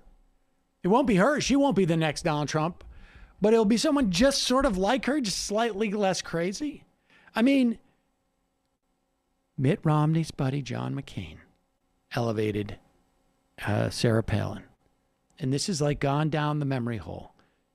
To anybody who thinks that Sarah Palin would have been any different than Donald Trump, I mean, maybe not as successful, maybe because she wasn't as much of she didn't know how to maintain the facade. But I mean, come on, like this is. But here's Marjorie Taylor Greene. She could be the next one, and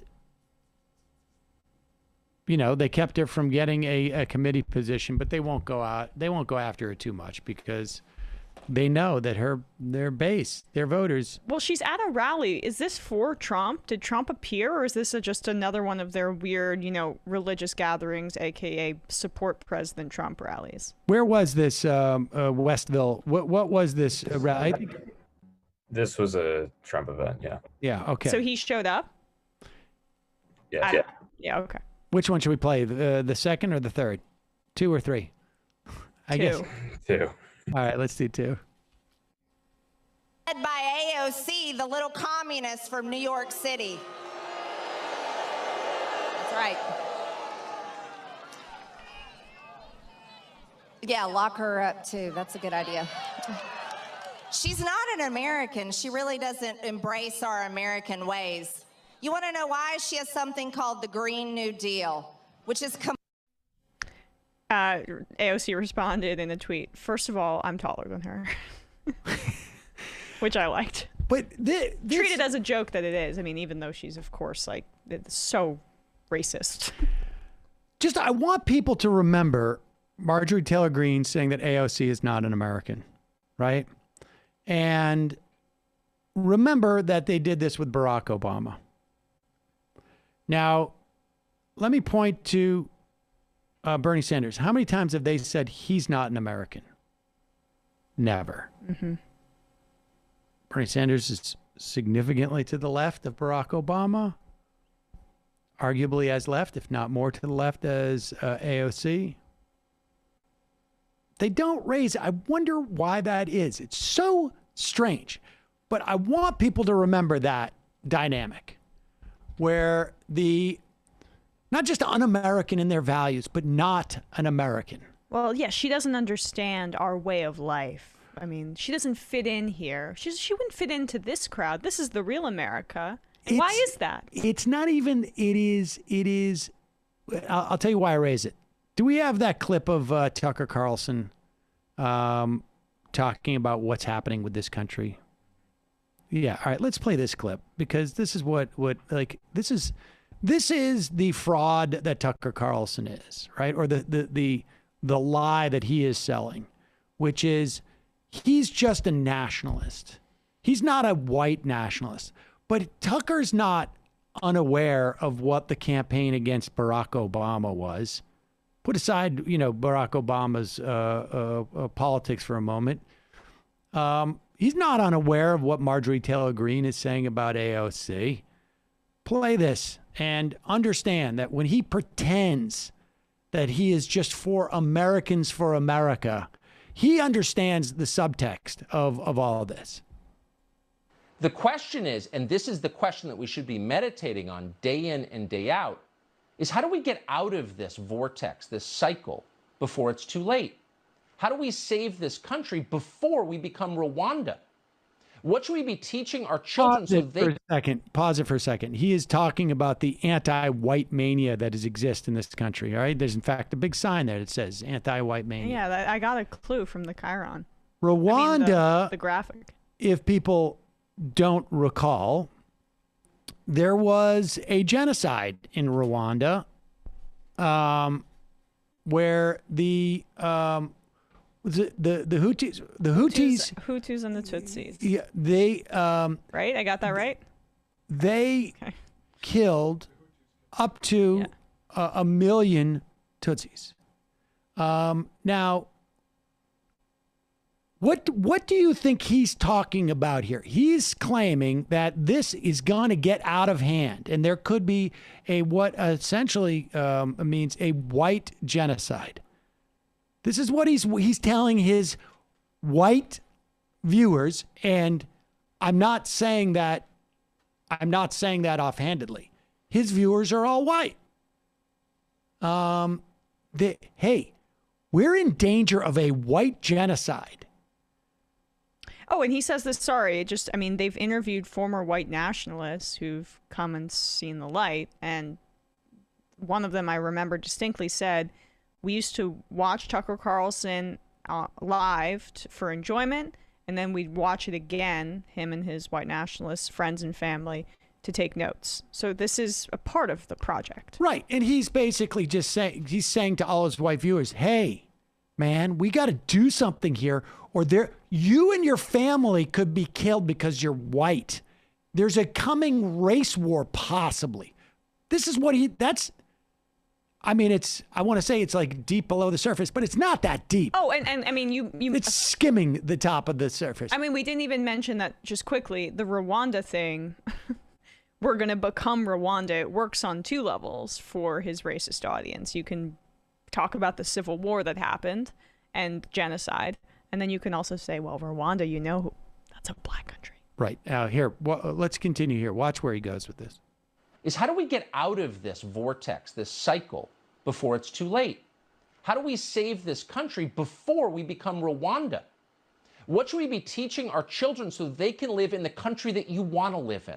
A country full of many different kinds of people, many different, but who actually like each other, who are happy to work together, who are united ultimately by the core fact, which is they're all Americans. Okay, right there. Pause it right there. Now, think about the number one attack on Barack Obama. Think about the attack that Marjorie Taylor Greene, we just heard, launches on AOC. They're not actually Americans. So he's trying to say, I'm trying to be inclusive. But he also knows that the Republican project is to immediately say that people of color are suspect in terms of their Americanism. So he doesn't have to say that part. That already exists. It's also just the muscle memory from a Rush Limbaugh where, he has to say that. I think he has to say that to make right, because that's respectable, but we kind of already know what we want. That's the thing, is he doesn't have to do that lifting because he knows that exists already. That's like me knowing that there's a rickety bridge that's about to fall over and saying, look, you have a way to get across the river. Just take it. It's right there. But I know that bridge is going to fall. Continue. Question.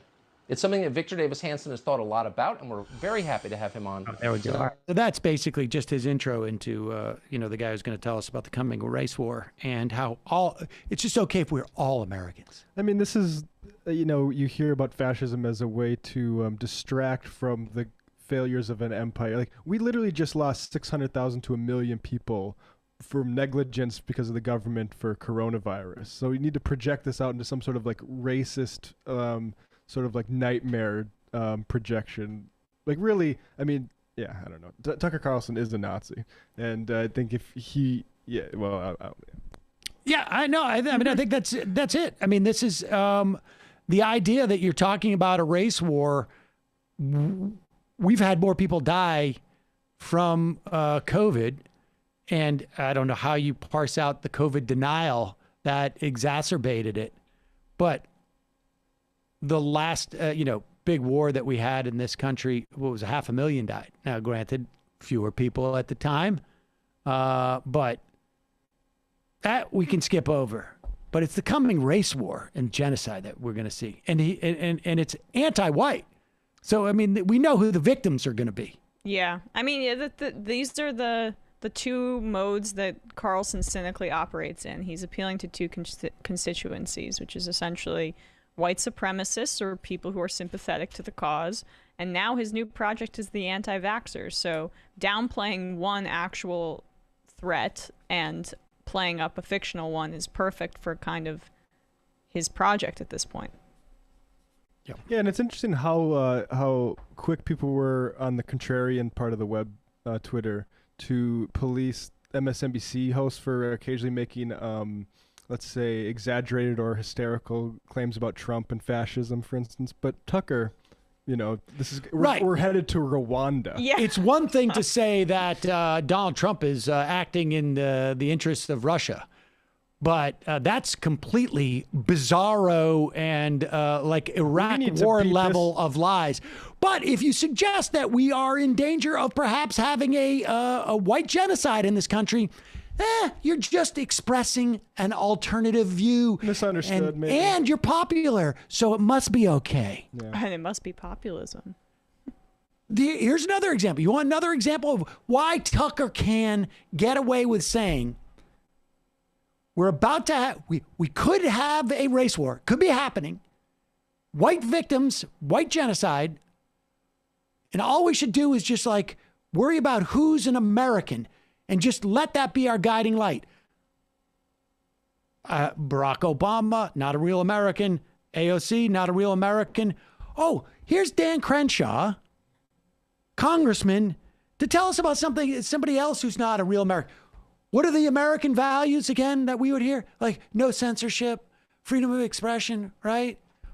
Here is Dan Crenshaw talking about how somebody should lose their American... Someone needs to be canceled. Their American credentials because of what they have said.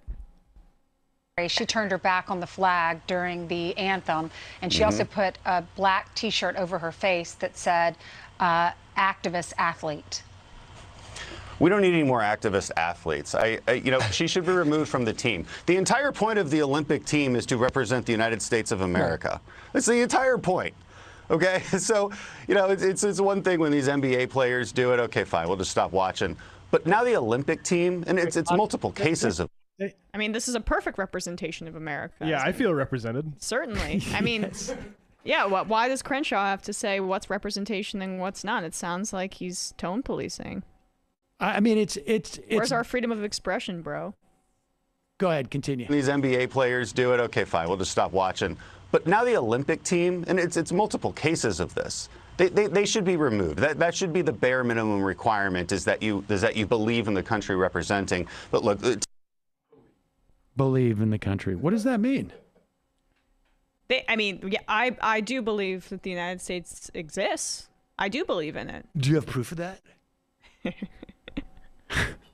I mean, how do you know it exists? Like, to the extent we're going to mythologize America and I'm going to buy into it, that sort of like speak your mind thing is what I believe in America. Right, exactly.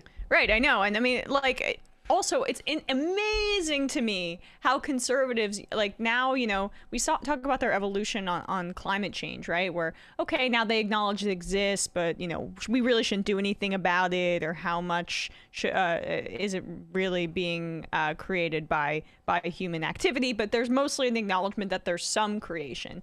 This talking point hasn't evolved since the 1968 raised fists at the Olympics protests. I mean, they're still doing the same thing. They're still trying to cancel people for protesting during the anthem, Americans, in order to further black equality and say essentially stop killing black people in the streets. So these like pro-human rights protests and acts of defiance, when then there's a national stage on them, I mean, they're still saying the exact same stuff that they were saying back in the 1960s. They haven't changed it at all. But it does, this is what makes it so easy for a guy like Tucker Carlson to say in one breath, we're going to have white genocide here. And in the other breath, all we need is Americans to get along. When he says Americans, he doesn't have to say, I'm only talking about white Americans, because he knows that somebody else on some other channel or time slot on Fox or some other location is making the argument that a lot of these people who are not white are not really Americans. Right. There it is. And also just further just that one point I made earlier, that also shows how snail-like and non-existent the pace has been in terms of, or not non-existent, but snail-like glacier-like. Glacially The pace of equal rights for Black people in this country has been. That, like, you know, we're still able to apply the same exact bigotry in, you know, 70 years later. What's old is new. Calling from a 914 area code. Who's this? Where are you calling from? Hey, can you hear me? Yeah. Hey, this is Ben from New York. How Who? you doing? Ben from New York. Ben from New York. What's on your mind? So, my mom this weekend, I'm a huge fan. I listen every day. My mom this weekend asked me, she's like, do you know who Sam Seder is? I said, yeah, it's, you know, one of the people I listen to every day. So apparently she had seen some Crowder memes on Facebook, and I just wanted to let you know that you have penetrated the consciousness of the country. It's beyond just political junkies, that this is now become part of the bloodstream. Yes, I know. That's another example of that, but it is nuts. It is. Yeah. It seems to me that Crowder's strategy did not work. I don't think so. No. I have another quick question if you have a minute. Yes. So, not to bring up the whole forced to vote thing, but one of the... Well, it's only 6.5 months since it was in play, so why not? No, well, I mean, it's not you bringing it up. Okay. I'd imagine. Here's the important thing. Yeah. The big thing was that we didn't have a plan B, right? So say we block the vote, Nancy Pelosi doesn't get in. Who is our alternative? We didn't have an alternative in the pipeline. We didn't have a bench where we were working on somebody being the alternative progressive leader in the Congress. And it seems to me that we have gained zero ground on that we're no closer to having, you know, is it Barbara Lee? Is there somebody else that we're grooming to be in a leadership position when and if we have the opportunity to, you know, to take down the Schumers or the Pelosi's of the world? We're not thinking into the future and making sure that we're training people up and getting them ready to take over in that leadership position. Well, I mean, I think to a certain extent, you know, I get the sense that AOC around that time had this sort of similar realization and was like, we need to start building institutional power within the House. The problem with the force the vote was two-part.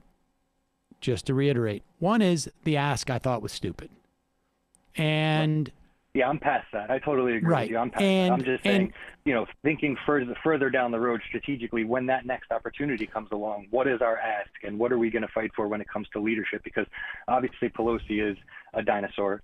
And, you know, like you've been saying, you know, you love. Oh, I think it's going to be. I think like someone like Hakeem Jeffries is like they have teed him up, and he's not. That is not going to be not acceptable. Not acceptable. Well, he's launched a pact to literally combat Justice Democrats. Just an example. They did that just the other day. So, Jeffries, yeah. Yep. So as the organized left, do we have somebody on the bench in mind that we can start campaigning for? You're absolutely. You know, so when the time is right. It's a great question. I mean, I think Jayapal has attempted to take a bit more of a vocal role with the Progressive Caucus, but I don't think there's anybody that viable. I don't right think now. we're going to have anybody for a while. But the point is more that, like, how do you build a solid base that can actually move the legislation? I mean, the other part of that problem with the force to vote was that, we didn't have an alternative as to who would it be. It was everybody was just saying like, well, you'll just hold up the vote and then ultimately vote Pelosi in. There was no like, I mean, who else is going to be? And when I said like, well, you know, like, you could end up with Kevin McCarthy because you don't even have another candidate. And do it anyway. And so you look at Jeffries, who is building his power in the caucus by saying to incumbents, I will protect you from the Justice Democrats. I will protect you from the squad and their ability to raise money against you. That's what he's doing. That's the way that he's building power. The way that we build that power on the left, at least within the context of that institution, which again, That is one facet in which the left should be building power. One area, you could totally ignore it, but if you're going to pay attention to it, you want to build the power there. And apparently the way that we build the power there is to say that they're all frauds and sellouts and undercut any opportunity they have to build any power. That seems to be the plan. Now, to me, that sounds ridiculous, but I'm sure we're going to be litigating this for the next 10 or 15 years. So I'm sure there'll be an opportunity to address it again. Yeah, so appreciate the call. It's very important for... Love the show, guys. Thank you. Thanks. Very important for the left, a.k.a. my Patreon subscribers. Exactly. That's why the conversation needs to be had, Sam. Calling from a 509 area code. Who's this? Where are you calling from? This is honestly so fucking classic. I knew you weren't going to take my call. I knew there was no way you would take my call. I just took your call. Well, this is the classic grift. And now I'm offended. This is fucking bullshit. Is this wrong or right? Yes. This is just classic Sam Seder. The grift is all about how you're going to take calls, and then of course you refuse to take my call, and it just proves what a grifter you are. And Well, I literally did take your call. Oh, I forgot. Well, you're also a coward, I should say. It just fucking pisses me off. And now there's no way I'm talking to you after what you did. Refusing to take my call. Why would I talk to you now? Well, I didn't. Proving yourself to be a grifter and a coward. I've just taken your call. I mean, how do you explain the fact that we're talking to each other? Look, you can try and play some sort of semantical game with it. Yeah, don't put him down. He's making a good point here. I haven't criticized him at all. I don't know. Well, I think my point has been proven, and yeah. Oh wait, hold on. I got to read this article about Joe Manchin real quick, just a second. Let me just read this whole article while I'm on the phone with you. Okay. Really interesting. Joe Manchin, he's upset about some things. I just read that. So. Okay. Well. All right, Sam. Yeah. Have a good one. Ron Reagan, appreciate the phone call. Yeah. I mean, he was just kind of doing your job for you at the end. It's unbelievable. Cucking you a bit. Called out by that guy. Can you imagine just like a waiting room full of people at his office, his law office? Where is he? He's in the middle of something right now. He's ordering, 20 packages of cookies to... He's on the phone. He's calling into his favorite radio show to mock. Yeah, he's on hold, so he can't address your situation.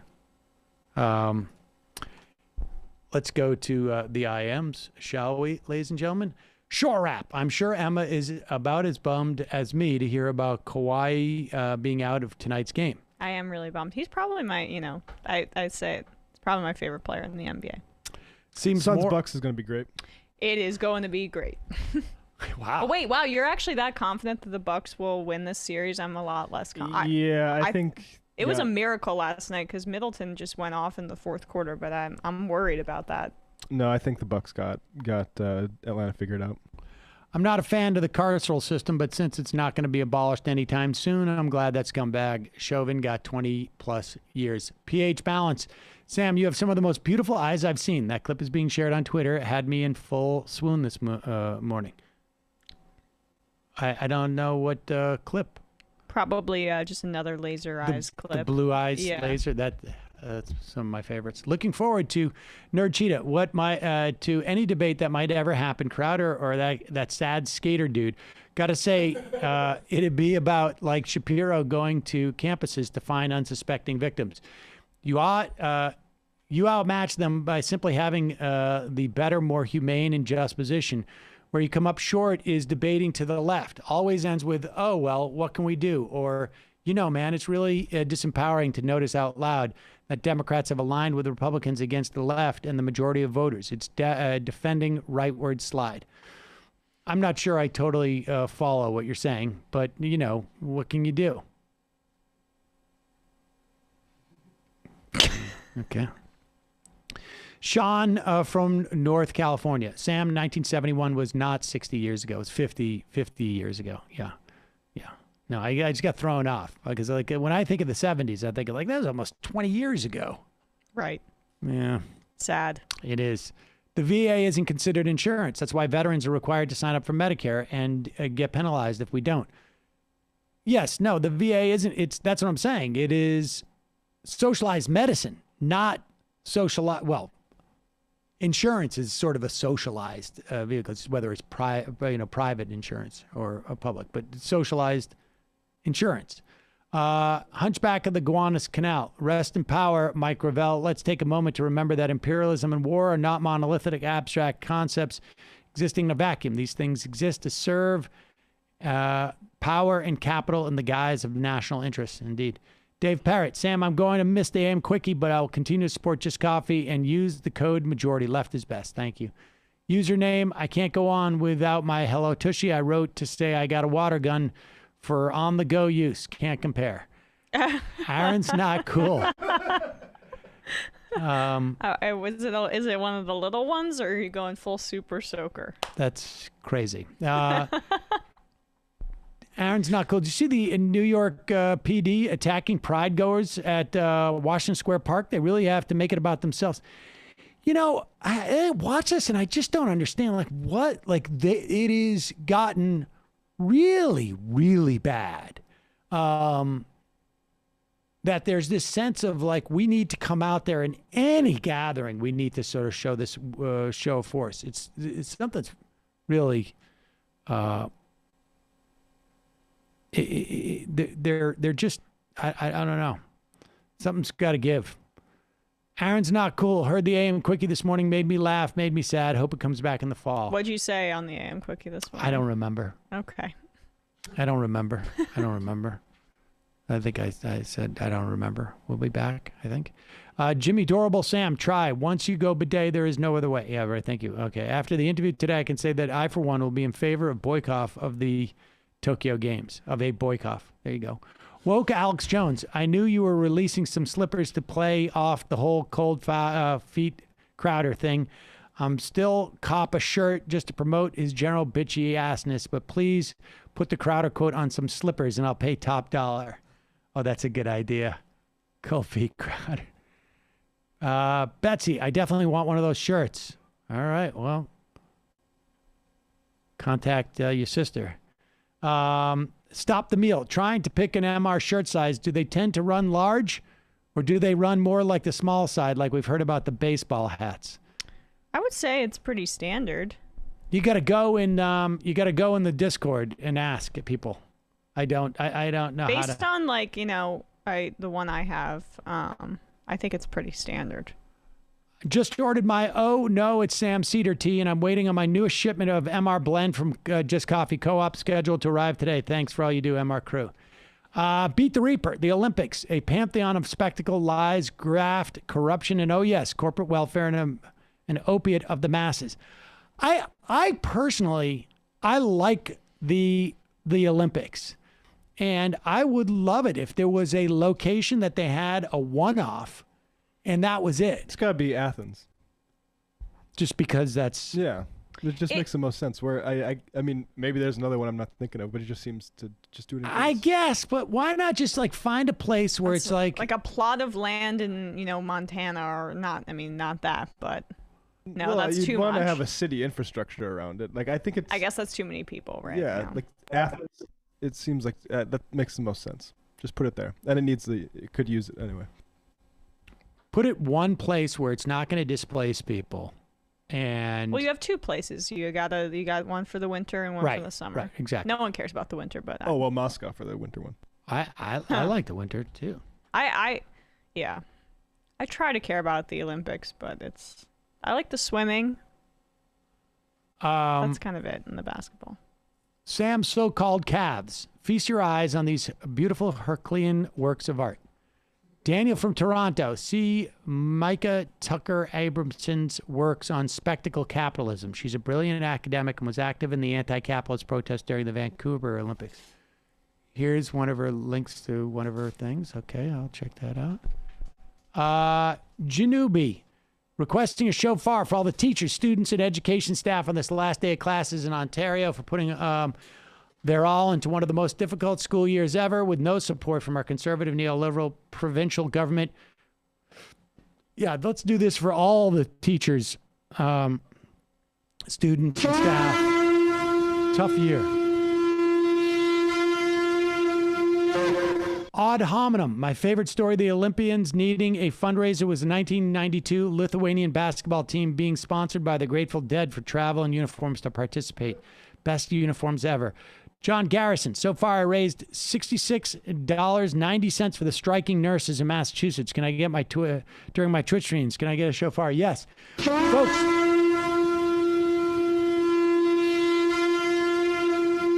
Let's keep the link in the show description today. It is bit.ly St. Vincent's Nurses, I think it is. They're still going strong. Warren was out there recently supporting them. They got support from Harley Chandler, who I think she's still may be the Speaker of the House in Massachusetts. It is they're toughing it out. Rob Gorka, since we're on the Olympics, can we hit that Dan Crenshaw clip? Yep. Ricardo Lazarus. Hey, Sam. With the sentence out for Derek Chauvin, I'm finding it hard to reconcile the rage and want for harsh punishing sentence with wanting progressive policies to reform the penal system to have a rehabilitating role. Any thoughts? I mean, I personally am skeptical of complete abolishment of the carceral state. I think there are instances where restorative justice and those procedures don't necessarily work. I have a friend who was a lawyer who would defend in family court or defend in court women who have been abused by their husbands or domestic abuse, and they don't want to sit down and work this out at this point. Like that is part of the problem. So I think that, but with that said, there should be, I think, and I would greatly diminish the, what gets you into jail. And then once you're there, I would change the nature of the system in such a way that it would be more focused on rehabilitation as opposed to being punitive. Yeah, if you're locking people up, it should be for protection of other people because they're dangerous and not because you think punishment is going to do something for Without them. doubt. Right. And I mean, and I saw people calling for a longer sentence. I mean, I know you just said it, but like, I think 22 and a half years is reasonable. I mean, right? Like if we're if we're moving towards a more equitable system, I mean, I think those kinds of sentences reserved for murder make sense. There's that Anders Breivik, the guy in Norway who killed like 70, 80 people, including kids at a camp. And the way that they sentence people there is like 15 years and then you reassess it at the end of it. And yeah. I think like that's just way more sensible to me than just a life sentences or right. Obviously the death penalty. Well, I mean, people were outraged when that was handed down and there was criticism of the Norwegian system as, oh, it's too lax, but they're not going to let him out. It's going to be renewed until, he dies. But that's why that's there, though. It's because essentially that it should only be reserved for like multiple renewals for someone like that. Boring Johnson, just do the games in Athens every time. Greece could use some stable income. There you go. Till, I could ask this on a Thursday if it's better, but I was wondering if any of the sports inclined MR crew have a take on Portland's head coaching hire of Chauncey Billups, who settled a sexual assault allegation in '97. I mean, Jason Kidd was just hired in Dallas, so there's, seems to be. It was a while ago. The domestic violence situation for Kidd seems to be a while ago for Billups as well. I don't know. I don't mind like people mentioning that history in the context of Kidd and Billups. I also like understand the point that I hear a lot in sports media, which is, if these people have apologized for these things, like at a certain point, are they allowed back into the sport? The fact that neither of these incidents, although I think Kidd might have had a second incident that was more recent, but at least in the case of Billups, the fact that it happened in the 90s, I think, there can be, a rehabilitative, forget it. You guys know what I'm saying. Yeah, it's just case a problem to be made for rehabilitation. We just don't really have this modeled about how reintegration is supposed to work. We don't have forgiveness in this society. Yeah, right. Exactly. I mean, and it's the same. It's the same impulsing what we were talking about with Chauvin too, where yes, comparatively, right, drug dealers have faced longer sentences. No, that's an incredible evil. That doesn't mean that we should be trying to one up every single ridiculously harsh sentence at all costs, because that's just that leads to disaster. Let's talk a little bit about the what's going on with COVID right now. The Delta variant in this country is at least 20% of all cases. I would imagine by now, that was actually a figure from about a week ago. My guess would be now it's closer to 30%.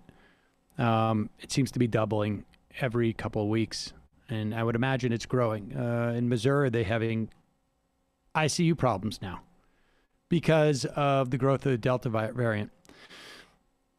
It is largely unvaccinated people, although the dynamic is this. When you are older, and by older, I mean even older than me,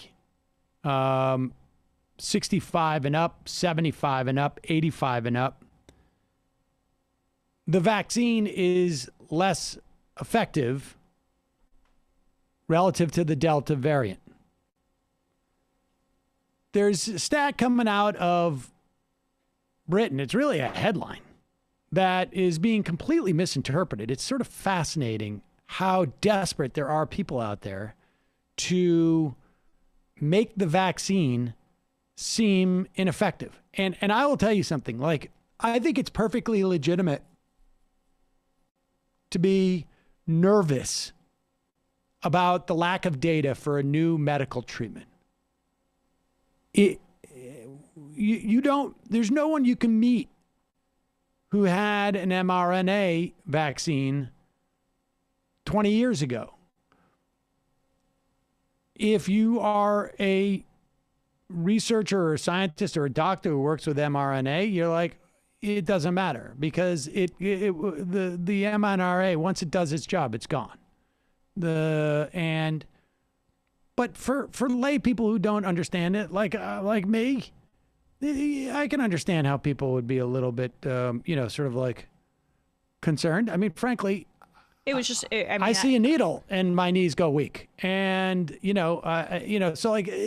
My just concerns about the documented results of what COVID created in people in terms of right. It trumps it by many, many multiples. Without a doubt. But what I find just sort of stunning is how desperate there are some people to claim that the vaccine's not working. And put up that headline in where was it from? Was that not from The Guardian? I don't know where it was. But look how sort of misleading this is. The headline says that the majority of people in the hospital in Britain with the Delta variant are vaccinated. Now, that is true as far as I can tell. But I want people just to sit with that headline. Do you have it, Brendan? Just Google what I just said. And that is true as far as I know.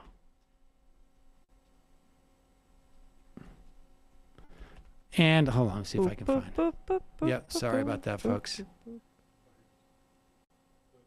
Most of the people who, it's in The Guardian, it's most of the people who die. Here it is. Pop this up. And it is the case that why most people who die with COVID in England have had a vaccination. Just like even the way they phrase that. The fact is that Britain has a higher vaccination rate than we do in this country. And in this country, for people who are 85 and over, 65 and up, 77% fully vaccinated, 88% have one vaccination. For like 75 and up, the number is even higher, 85 and up, even higher. Okay. So now contemplate this. 29% of the 42 people who have died had both vaccinations. If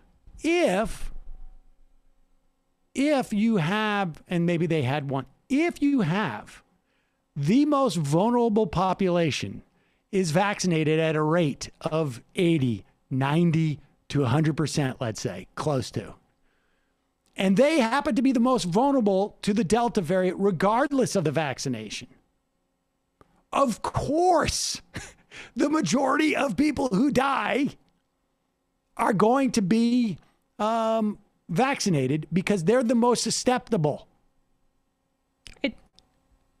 That's the 43%. Okay, yeah. Sorry, no, I read that. Blah, blah, blah, blah. But my point is, it doesn't mean the vaccine. To 43%. And now the rate of death is still significantly lower than it was before the vaccine. Yeah. It just so happens that, like, if you have I don't know, just I can make this even simpler. You have a disease that targets dogs at a much higher rate than cats. And you say, we've got to get the cats and dogs vaccinated. But you'd start with the dogs, and you get most of the dogs vaccinated, but you only get a small portion of the cat, half a portion of the cats. The disease still hits the dogs more.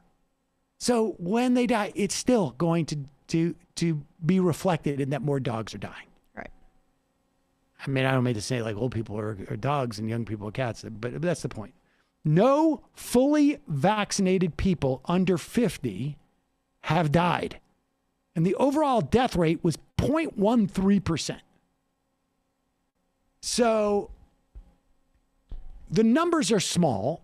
It happens to be that the majority of them are vaccinated because the vast, overwhelming majority of old people in the UK are vaccinated.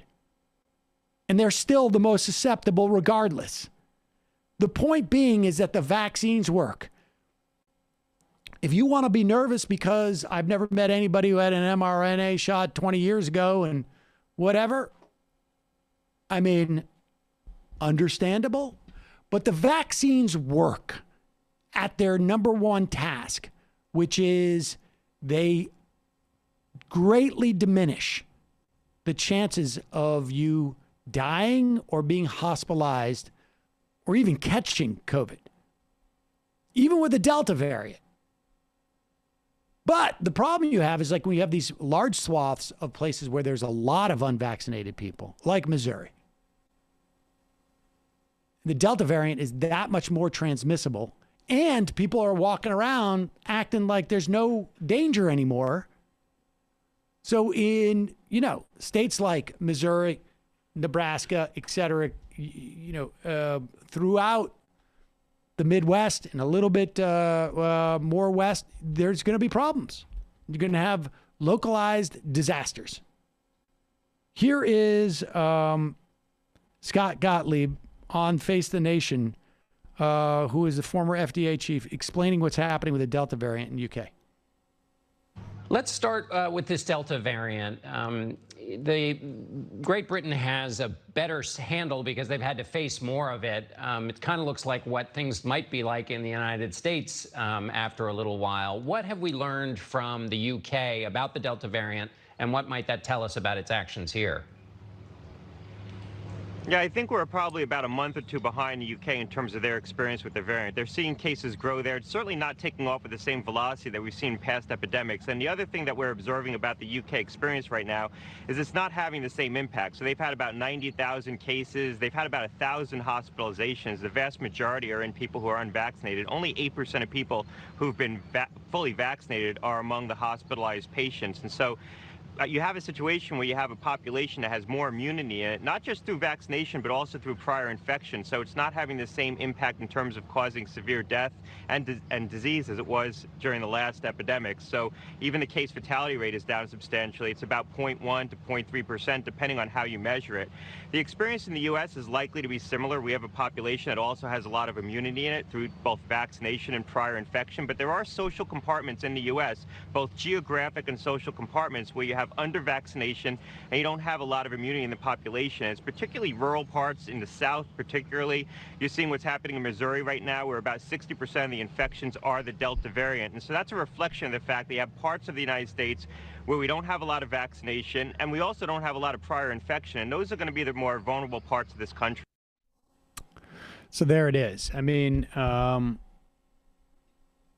hopefully folks will get vaccinated there. And, you know, but it's because it's going to be a real shame in some of the local areas. And of course, you know, when he says like both geographic and others, you know, there are communities of people like fundamentalist religious groups and sects, the Hasidim in you know, different parts of Brooklyn and New York State, you know, we're not vaccinating at the same rates. And so, but it's just unconscionable to me that you've got like supposedly intelligent people who are like, they don't seem to read into the articles, and they just sort of push this notion that the vaccines aren't working. If they're working, how come people are dying? Like, flu deaths are estimated, but they say that it's about 88 people a day.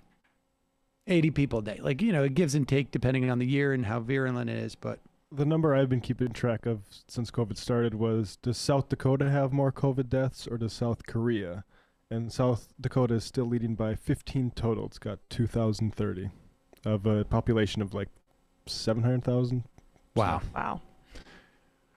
Thames Darwin. Sam, my dog Buddy died of cancer yesterday at 10 years old. He was a very good boy. Can I get a shofar in his honor? Yes. It's very difficult. Hang in there.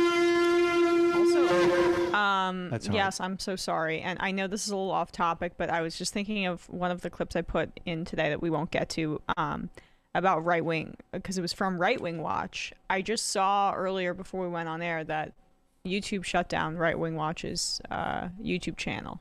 Really? And they appealed, and YouTube said no. What was the reasoning? I haven't looked further into it, but I mean, that's pretty. I mean, that's. It looks like the thing where like an automated thing, and then they reviewed it and said, "Oh yeah, this is too much right-wing content," which is. Well, here's the thing. Here's the way it works, and this is what, like, you know, again, this to me is why it's like an antitrust issue, because their whole model is based upon all this type of automation, and when they double check it, because we've run into this before too. They're not double checking like an assessment of like when the human beings go and check it, they're not going like, okay, wait a second, this is exposing this. The intent of this channel is different or this and that. They just look as to whether the algorithm read the words correctly. So in other words, if I sit here and I say, that person said this bad word, I don't know what it would be, but I'm sure we could come up with some. Well, and I was to like accuse that person of saying that word or the subtext being that word or whatever it is, and we got demonetized. They would come in and say, okay, we just did a manual review and that word is in there, and I'm like, but wait, you're not looking at the context. That's basically the works. Here is okay. Here it is. This is from the Daily Beast. They found some video from 8 years ago that they flagged, took down, and that was our third strike, explained. They took down our entire account. The third strike occurred last week, and the channel was taken down. Notification that their appeal was rejected. However, wasn't sent until early Monday morning when Right Wing Watch went with the band. So I don't know. Maybe they haven't heard back about their appeal. I don't know. I mean, I think that, like, look. I mean, but I do think there's a danger in, like, I mean, always some of like these indiscriminate deplatforming calls, and of course there are extreme cases in which I agree, but Like they want on both sides this. I think I also want to point out, I think there's a problem when people's first reaction is to say, see, liberals, this is what you get for pointing out that there are racists on these platforms. You're asking for this censorship because it always goes both ways. You're just naturalizing that decision to come down on the left as you come down on the right. And I think actually there needs to be a little bit less emphasis on the stab in the back myth, what I would call it, but of liberals and free speech. Well, exactly. I mean, look, first off, my argument is that a channel that exposes and contextualizes these things as opposed to one that just presents it in a glorified way is fundamentally different and better. And I think you can actually have, you know, what other people call censorship, but you can have deplatforming that actually makes sense. I believe that that's the case. If it is problematic, it is problematic because YouTube is so dominant in the marketplace. Yeah. And we have a solution for that because there is no solution from what the other. This is the thing that I find really sort of disingenuous about this. Are you really going to allow for a platform that is going to, that is the dominant platform? You say it's the town square, that it's so important that it's almost like functionally equivalent to the government censoring, okay? That you start crying about First Amendment rights and whatnot. Are you really going to not take issue with a platform that promotes, and look, the bottom line is that racism, calls for that there might be a white genocide are going to sell better than, let's say, I don't know, calls that that's a joke. Look how much views Ben Shapiro got out of his Islamophobia content, which is like there are no non-radical Muslims in the world. Absolutely. Yeah. And look, like the dynamic should not be like, if there's an audience for it, it should be there. Like, I mean, excuse me? There's really? an audience for like that kind of stuff where people like crush and kill little animals. Right. I mean, should we allow snuff films too? Right. That's yeah. Should we allow snuff films on YouTube? Is it censoring to get rid of snuff films? What about pedophile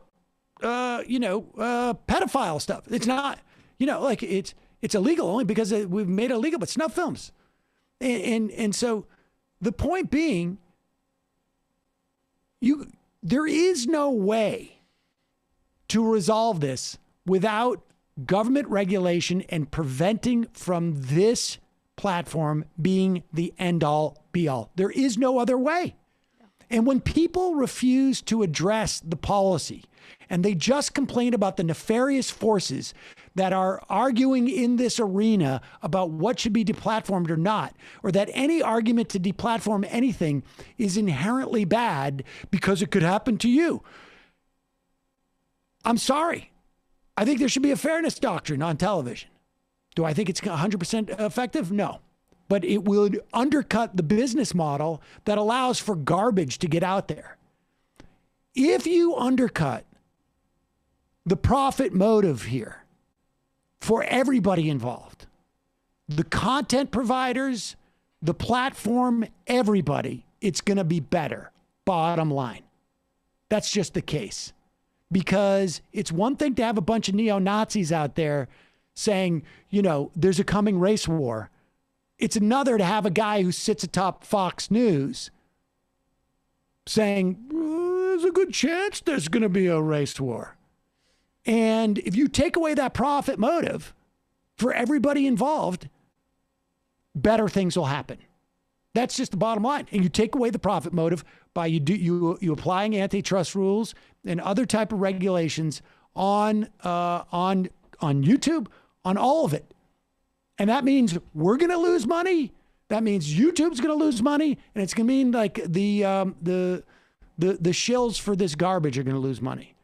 That's the way to deal with this. And if someone's not offering that up, if they're only talking about the dark liberal forces or the, cultural affectations of the people who are calling for censorship, they're selling you a pack of garbage. I also think it's revealing because there's two ways society can deal with this. One is like a government regulation. The other is the workers can take it into their own hands. And when you hear these stories about Facebook's employees getting a little bit upset about how they work at a giant propaganda machine that basically services the right all day and want to do something about it, you get people trying to discipline them as if they're woke, like liberals, right? Disconnected. But those are the workers there. And when you side against them and what they want to do to like maybe stop Dan Bongino from being the #1 trender on Facebook, you are siding with Peter Thiel and all the executives at Facebook that want this to maintain exactly what it is now. And they'll pretend, no, I'm siding against the idea that human beings should be exposed to whatever they want. But you know what? Like that completely decontextualizes the mechanism in which they're getting it. And everything that mechanism that is delivering it is built upon. And the exploitation that it's built upon, and the exploitation of individual workers, but also the exploitation of society. And there are costs associated with this that are externalities from their business model. So like anybody who's out there just bemoaning the effete or the woke or the whomever that is doing this because of their cultural affectations, they're coastal elites, they're this, they're that, whatever. They're selling you bullshit. Because they're not looking at this structurally, and they're not offering any fix for it beyond a different side should win or everything should be able to flourish. Because everything does not enter into the YouTube algorithm on an even basis. The garbage sells more. The racism sells more. It does. Because racists are more excited to see their racist ideology validated by its existence propagating. That's just the reality of it. That doesn't make it better. The fact that more people want to see it on this platform, the fact that Tucker Carlson's the highest rated guy on cable television, that doesn't validate what he's saying any more than like it validated, what was that sitcom that Galecki was in, all due respect?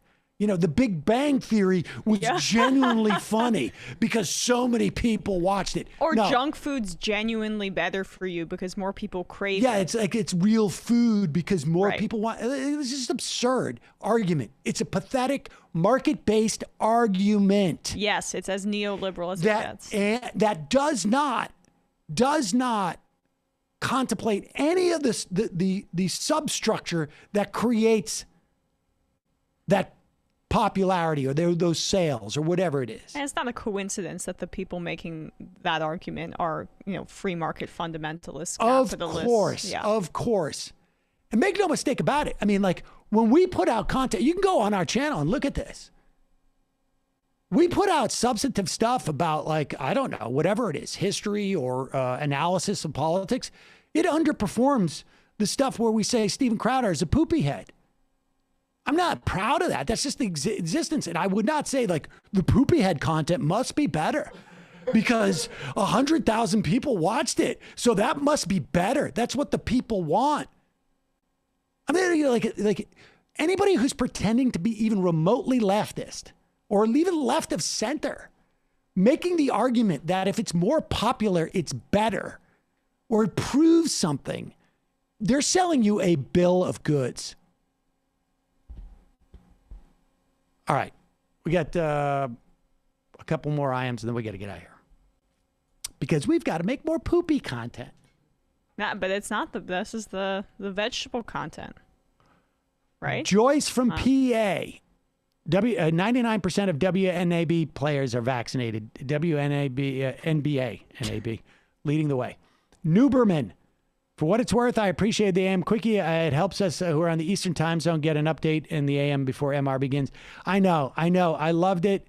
I loved doing it. It's just that when COVID hit, it just really took the wind out of it because people had changed their habits. And so we're hoping that maybe in September we bring it back, and we can bring it back as part of a suite of other offerings that we offer that will help it grow. But that's another perfect example right there.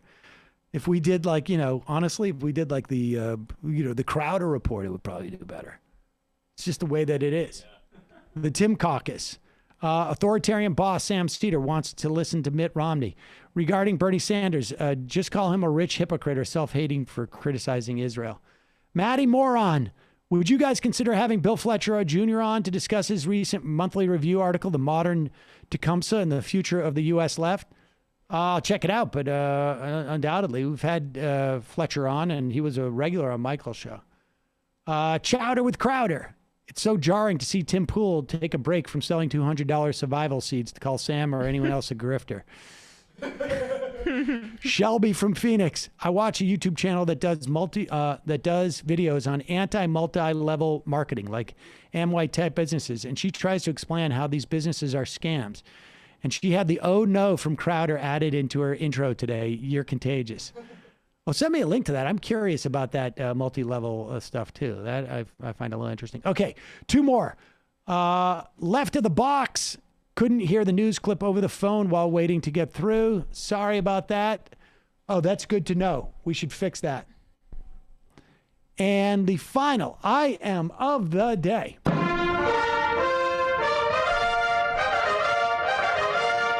Colorado guy says the U.S. healthcare and health insurance system is very similar to the U.S. tax code. The wealthier and more connected you are, the easier it will be to navigate through it, indeed. And take full advantage of it. Yes, yes. Much love, MR crew, and happy Pride. See you, Emma, Matt, Brendan. Great job today. See you tomorrow. It might take all the strength I got to get to where I want, but I know somehow I'm gonna get there. I wasn't looking when I just got caught between the truth and the light bulb. Finding out won't make me feel any better.